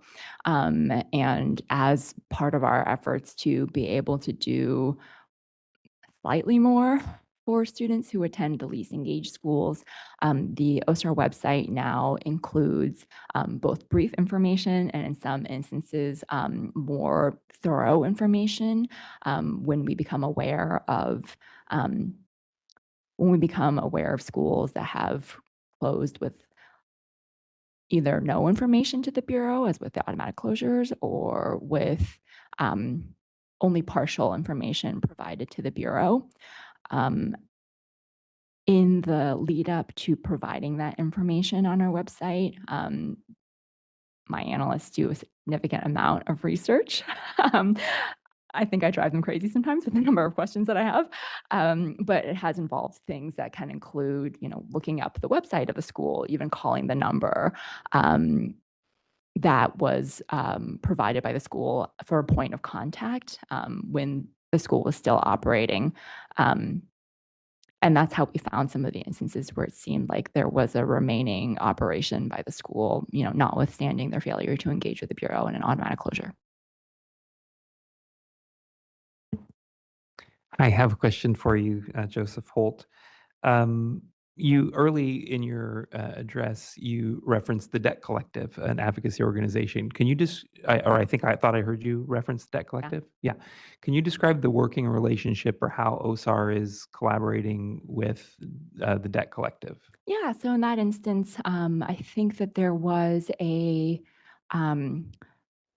representative of the group that reached out and asked us to do a presentation on the Student Tuition Recovery Fund for a subset of California students. And so we worked with them to pull together those resources and kind of walk them through the Student Tuition Recovery Fund. As you do with a variety of organizations as they reach out to OSAR. Okay, got it. Thank you.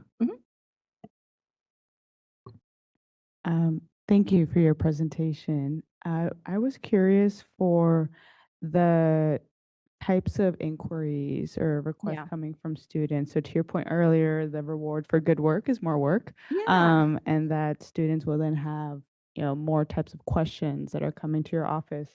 On the slide about the types of phone calls, you have the variety of inquiries. I was curious how often, and that's okay if you don't have the specific number. The But chart D, I don't know if we can go back in the slide yes, presentation. chart D. Thank you. How often are students seeking support in this closure experience, the documentation, the financial implications versus exploring an alternative? They went to school for a reason, they're seeking opportunities. How often is that coming up in the Right. conversations? Yeah. I will say that the majority, like the vast majority of calls that we field are for students who are either currently enrolled or previously enrolled. That includes students who have been impacted by a closure who are seeking to continue their education. So I see those groups as kind of intertwined or like looping back. The set of students who engage with the Bureau from a perspective of not currently being enrolled prospective students is a much smaller subset of the call inquiries that we receive. I will say like that's kind of the focus of some of the outreach that we do in trying to reach prospective students, but it can be difficult to kind of reach the subset of students that is most likely to attend a BPPE approved school. Right. Thank you. And just a quick follow-up on that. For the subset of students that are at a closing institution, are they often seeking support to pursue a new institution or mostly just winding down this closure? That depends a lot on the type of closure. So to take one example from a recently closed school, I think this is maybe the most recent workshop that we did. The institution elected to close in a way that interrupted the educational programs of the students. So I think their listed reason was overhead costs related to their physical space. However, they were closing at a point in time where students had previously enrolled and weren't able to complete the programs as described in their enrollment agreement. So in that instance, the students were very concerned about being able to finish their program and obtain a credential. The Bureau, kind of working across multiple units again, was able to obtain more clarity on behalf of the students about the nature of what's called a teach out agreement or an arrangement between the closing school and an alternate school to allow the students to complete their programs without additional costs beyond what was conceptualized in the original enrollment agreement. Depending on the complexity of the program, teach out agreements can be prepared anywhere from it can be years in advance to do a match between the curriculum, understand which credits will transfer, and sort of negotiate the process of students moving from one entity to the other. When we speak with students at closing institutions, it's often the case that completing their education is a top line concern if they haven't already done so before the closure. Thank you. Can I add one thing while we're here? So I neglected to mention earlier that transcript assistance is an area that the Office of Student Assistance and Relief covers as a component of our calls. And these are also calls that are often students who have experienced the closure but are trying to obtain their transcripts in order to pursue other educational opportunities or employment opportunities. I do want to flag that a large amount of the work of receiving student inquiries and responding to student inquiries around transcripts and records is performed by our administrative unit. And we've been having close conversations with that unit. Jennifer Freeman has recently joined the Bureau as our really excellent manager overseeing some of those functions. And so I look forward to being able to provide a more comprehensive view of the work of the Bureau in assisting students with obtaining transcripts and records with help from Jennifer. Thanks, Jan. This is Robin Smith. I have one last question. It relates back to what Lee asked. When a school suddenly closes and doesn't provide you with the contact information of students and they are Title IV accredited or approved, are you able to get that information in coordination with the Department of Education? I'm trying to think through the experiences that I've recently had. Certainly for the closures that occurred in the last quarter, where we had a closure of a Title IV institution, the schools did provide student contact information. I'm trying to remember other instances, but it does tend to be the case that Title IV schools are more responsive. I don't want to speculate around why, but I think very often they do have to provide similar information to the Department of Education. I will say that in my past year with the Bureau, we have not received information from the Department of Education about student contact information in the context of closure. We've received some information from the Department of Education about the status of students' borrower defense applications, and in some other areas of work, we've received limited information from the Department of Education about institutions as well. So just as a follow-up question, has the department continued to be responsive and helpful to you when you do need information from them, or has it been more difficult? I'll say that my engagement with the Department of Education has been limited, so I don't feel that I would be able to fully respond to that question. Okay. Well, thank you. Just trying to figure out sort of how what's going on at the department has impacted the Bureau's ability to, perform its duties, contact students when there's a school closure, or if there are any other issues. But thank you. I'll also say that because I joined the Bureau about a year ago in August, I would definitely welcome your thoughts and thoughts from those who have a longer path of experience with the ways that the Bureau or the Office of Student Assistance and Relief have worked with the Department of Education in the past. And, if you have ideas on types of information requests, I'd be happy to take those. Other comments, questions from committee members? Yeah, one. I guess I'm wondering, I mean, you had mentioned that a priority for students in closed schools is completing their education. And I know from, having done this back when the Corinthian schools closed, and ITT and others, that that's a strong pull, but then there's the competing reality that by continuing your education, you're foregoing, loan discharge based on on school closure at a federal level, Right. but also STRIF eligibility, right? By participating in a teach out or transferring your credits, does that affect the STRIF eligibility as well? Yeah. I'll do my best to take this one, and I can defer to the STRIF team for more clarification if you would like that. But where a closure interrupts a student's education program, I think of three sources of relief for the student. So a refund from the school, a federal loan discharge or other loan-based relief, and then STRIF-based relief from the Bureau. Depending on the type of closure, the refund obligations of the school may be consistent without regard to the student's choice in whether or not they pursue the teach out. So under one of our provisions related to a default of enrollment agreement,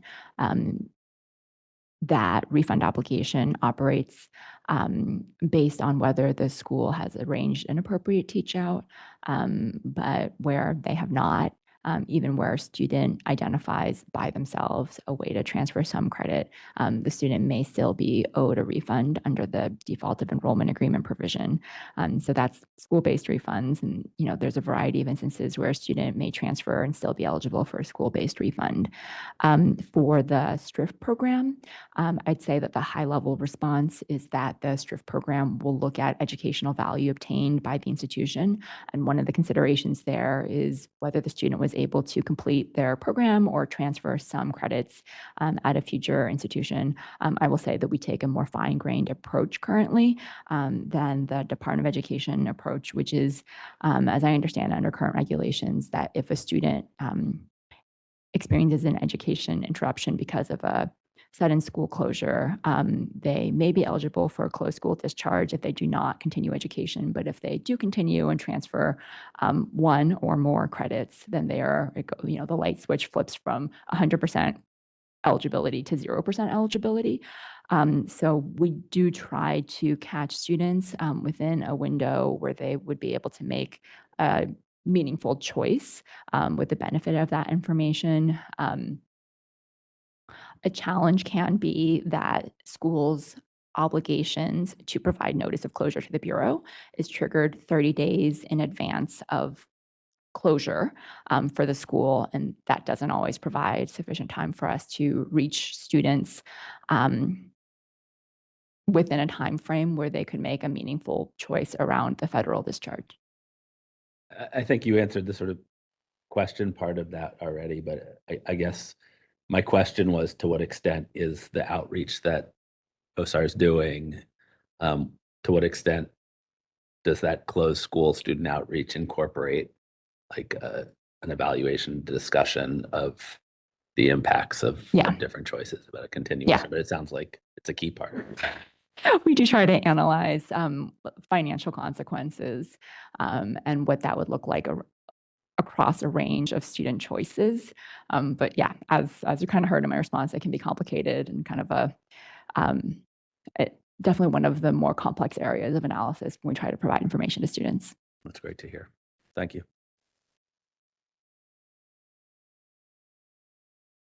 Okay, hearing no additional comments or questions from committee members, we're ready to move to public comment. And are there any commenters in the room today? Okay, seeing one moderator, if we could open the online platform for public comment, please. This is the moderator for members of the public on WebEx. If you would like to make a public comment on this item, please use the raise hand icon on your WebEx screen, or if you're an audio-only participant, you may press *3 on your device. Instructions will be displayed.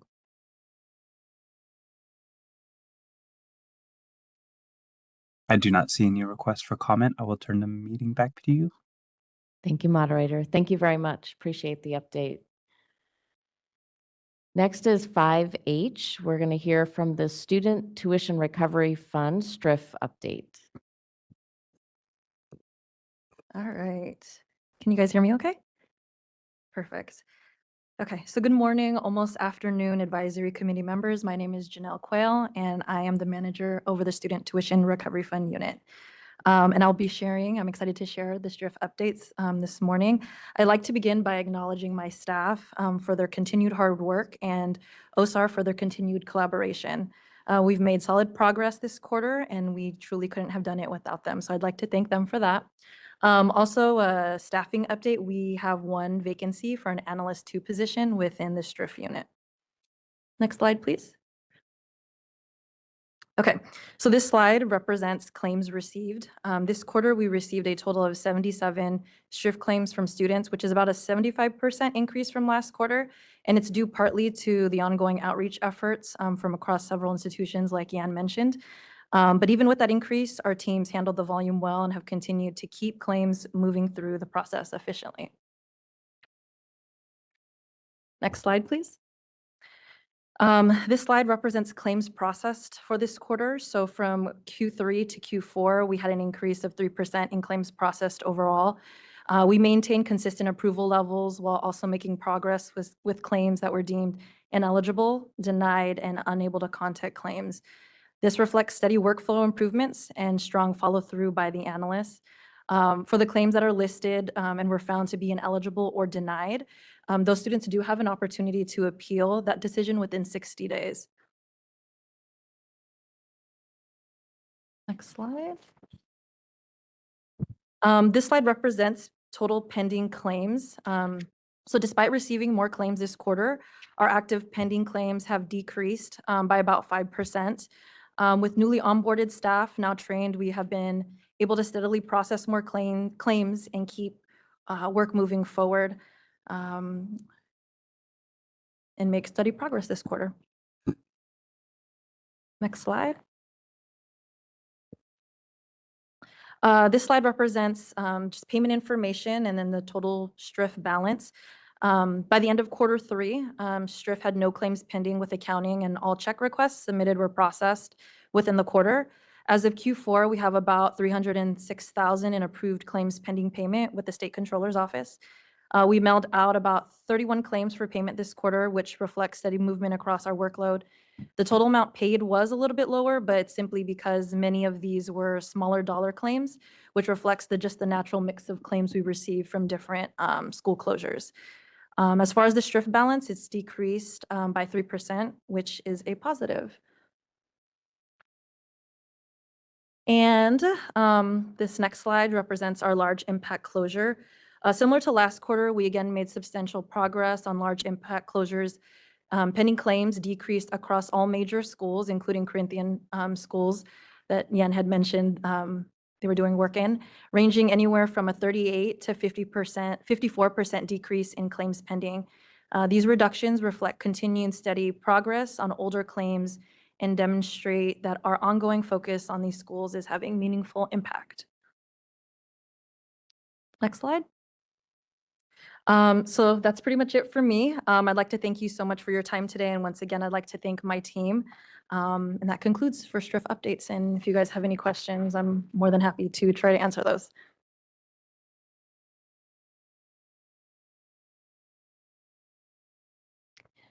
Chair Kraker here. Just a quick question. Thank you for all the data. It's very helpful. Do you have any data that could be provided that also gives the total number of claims year on year? I think I see the STRIF claims ineligible year on year comparison. I think it would be helpful to know the totals as well as percent. Like year over year? Correct. Okay, yeah. Year on year. That would be helpful. And then we can, to the earlier point made, understand more of like the percent of that population. Okay. Yeah, we'll take note of that. Thank you. Okay, thank you. Other comments, questions, committee members? Okay, seeing none, we are open to public comment. Are there any commenters in the room today?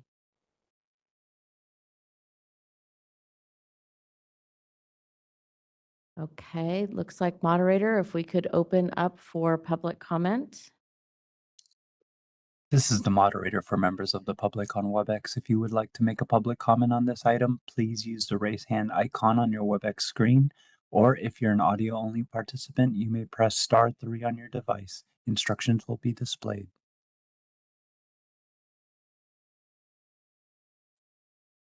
I do not see any requests for comment. I will turn the meeting back to you. Thank you, moderator. Nice job, Yvette. Thank you very much. Sorry, it's Janelle. Oh, I'm so It does sorry. say Yvette, but I'm filling in for her. So she's the chief Okay. and I'm the manager. I was going to so- say my memory had kind of, yes, okay. No worries. Okay, moving on, we will be at agenda number 6.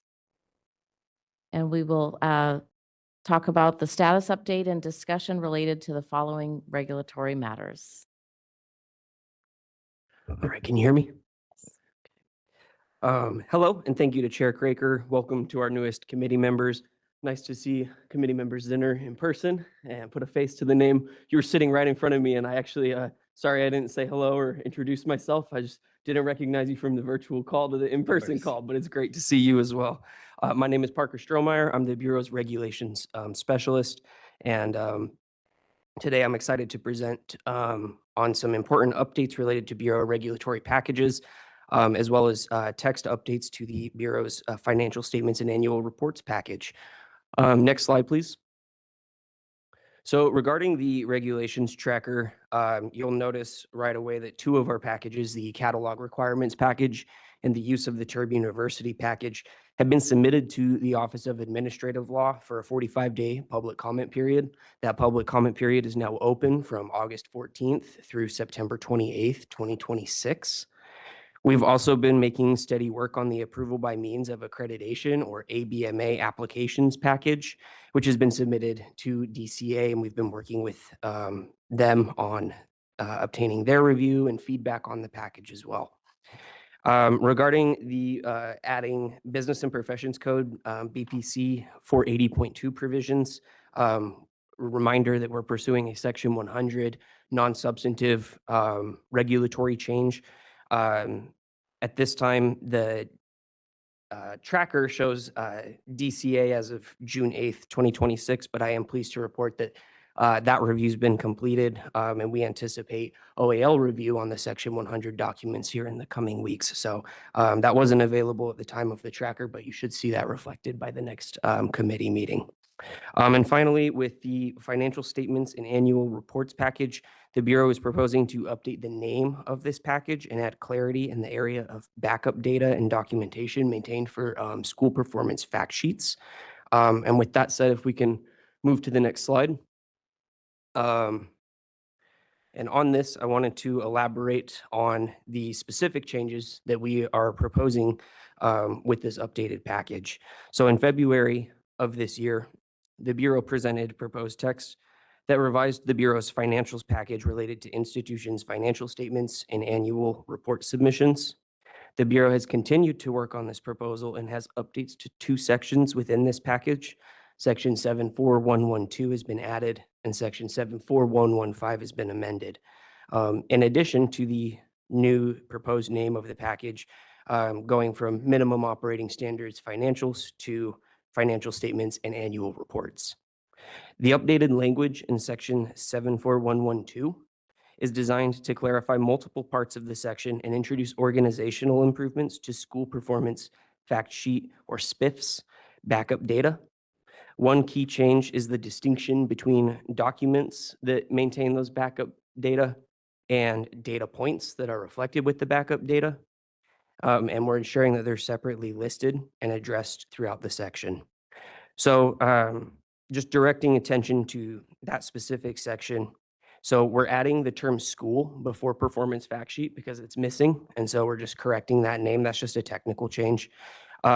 Subsection L currently has a variety of definitions related to school performance fact sheets. And so we're adding new numbers to that. So you'll see L1, L2, and that's just for easier identification of those definitions. And we're also adding a specific definition for students unavailable for graduation to accompany the already existing definition of students available for graduation. The section now clearly delineates data points that institutions must maintain as backup data to substantiate information reported on the school performance fact sheet. And we're distinguishing these from the required documents that must also be kept. So the documentation is shown in subsection M, and then we are adding M1, and that will specify the format that data should be maintained in. And importantly, the specified format is one that institutions already use to maintain graduate identification data. So the specified data format in the proposed regulations shouldn't be anything new. And then we're adding M1 A through H, and that delineates the data points that are maintained for backup SPIFs data. And then finally, just additional data points are included, such as a student status and a notes column. And this will help provide more comprehensive information and facilitate accurate reporting. So that's 74112. For the changes to section 74115, the Bureau's updated requirements ensure that financial statements submitted by institutions are appropriately prepared or reviewed. Specifically, it's required that an accountant who is authorized to practice public accountancy by the California Board of Accountancy prepares or reviews these financial statements. So the proposed regulatory change is intended to maintain the integrity and accuracy of financial reporting by ensuring that all statements are produced by professionals with the necessary qualifications and credentials. So the Bureau welcomes committee member input and feedback on this package. Thank you all for the time today, and I'll turn it back over to the committee for any questions or feedback. Questions or comments from committee members? Yeah, I have both comment and question. First, would like to commend the clarity in the additions, particularly on the backup data for the school performance fact sheets. A lot of that, as you mentioned, have been common practice, but having it explicitly articulated in the regulation, I think is helpful. Appreciate that. I do have I want to express some concern with a single term. It's on page 8 of 10 or page 089 under M. And it relates to the requirement for written, and I'm quoting from the reg here, written descriptions of all attempts to contact each student or employer. As you can imagine, such contact attempts are multitude. There are many, many of them. They're typically administered for most colleges through a CRM or an automated system in which a representative makes an outbound contact attempt, and they will assign a disposition saying that made a call, nobody answered, as a simple example, right?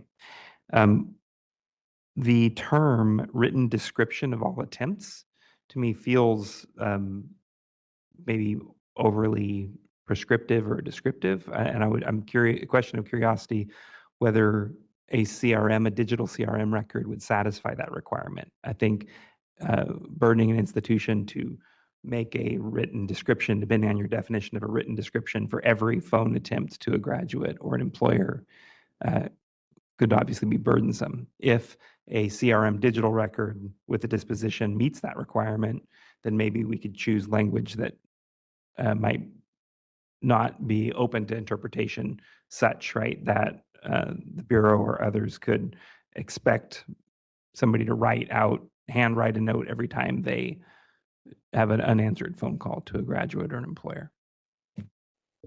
So first of all, thank you for the compliment earlier. And I just want to clarify, you're talking about M, or are you talking about the notes column in M1H? MD3C. MD. It's right in the middle of that paragraph. Written descriptions of all attempts to contact each student or employer. Okay. So everything that's in that M is already in existing regulations. We have just moved it from where it's found elsewhere Struck it elsewhere and moved it to this section. and moved it here Okay, so got that, it, got it. that the documents and the data points are just listed separately. So in and of itself, the requirement doesn't change. I'd be happy to speak with some folks here and see if we can get you an answer to some of the questions about what's acceptable or what's not. I'd probably defer to my colleagues over in the compliance team. But again, with the regulations itself, everything that's here in M Just being is just relocated. moved. Okay. Yes. So then as a practical experience, the CRM records I referenced earlier have been accepted then as satisfying that written description requirement historically then. I was just concerned maybe we're moving the bar on that because there are digital records for those, but not narrative descriptions of each phone call. Yeah, and all these changes, it looks like a lot and it added a few pages to the proposed text certainly, but it's all organizational in nature. And where were they removed from? I didn't see them being removed elsewhere from this particular excerpt. Is it from some other section? So the existing M4, which is being renumbered to M1E, has struck language and all written communication with employer verifying students' employment. And then, so that's one area. I may Copies. have just missed it from the strike. So you're saying within this document, it was struck from one area and Yeah, and then I would Okay. also just direct attention to M6, a description of all attempts to contact each student or employer. And we're just proposing to strike that language. That's on page 9. Yeah, I saw that one. Yeah. The description of attempts there being different than a written, well, I guess it's a minor distinction, but written descriptions of all attempts. Understood. Thank you for the clarification. Thank you. Thank you. Other comments, questions, committee members?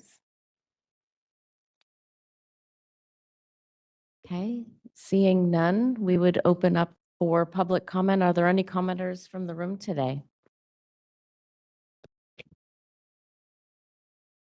Okay, I see none. Moderator, could we please open to public online comment? This is the moderator for members of the public on WebEx. If you would like to make a public comment on this item, please use the raise hand icon on your WebEx screen. Or if you're an audio only participant, you may press *3 on your device.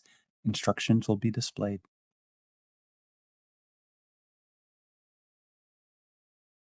I do not see any requests for comment. I will turn the meeting back to you. Thank you, moderator. Thank you, Parker. Nice job. Okay, we'll move on to agenda number 7. And this is future agenda items. This is the opportunity for committee members and the public to suggest any future agenda items. We will begin with the committee. Do any members have suggestions for future agenda items?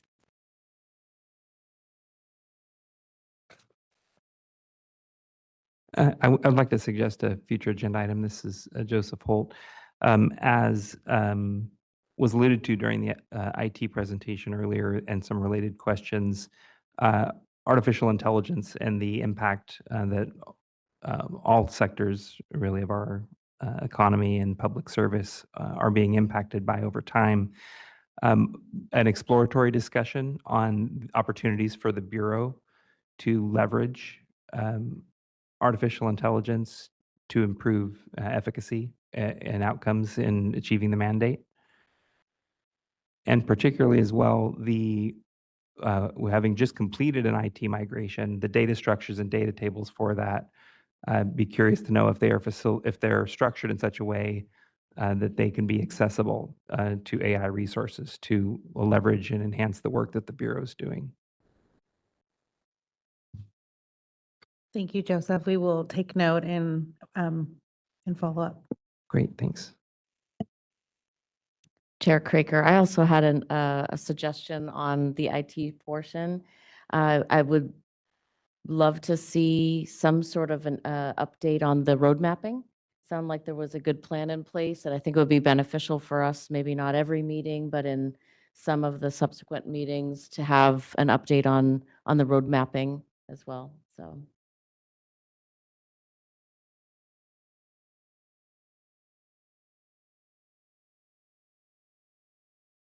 Other questions, comments from committee members? Okay, seeing none, we will open for public comment. Are there any commenters in the room?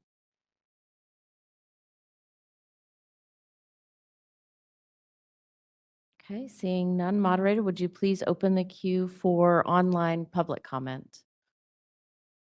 This is the moderator for members of the public on WebEx. If you would like to make a public comment on this item, please use the raise hand icon on your WebEx screen, or if you're an audio-only participant, you may press *3 on your device. Instructions will be displayed.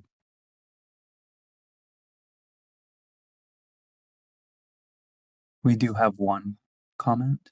Jennifer Erickson, you'll be seeing an unmute request on your screen. Please click on the request to make your comment. Thank you.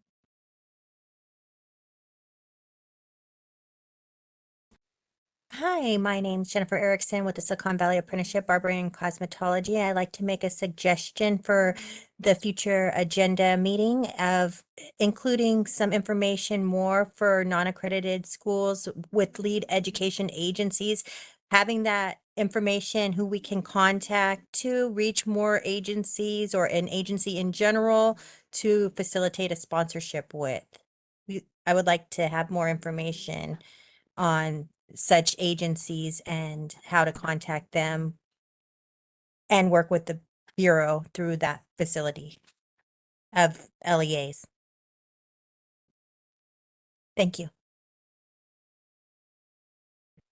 Thank you, Jennifer. I do not see any other requests for comment. I will turn the meeting back to you. Thank you, moderator. So thank you all for being here today. We definitely appreciate your time and engagement. I also want to again congratulate our new bureau chief as well as committee member. And our next advisory committee meeting will take place virtually on November 12th. So with that, I wish everybody a wonderful rest of the day, and this meeting is now adjourned. Thank you.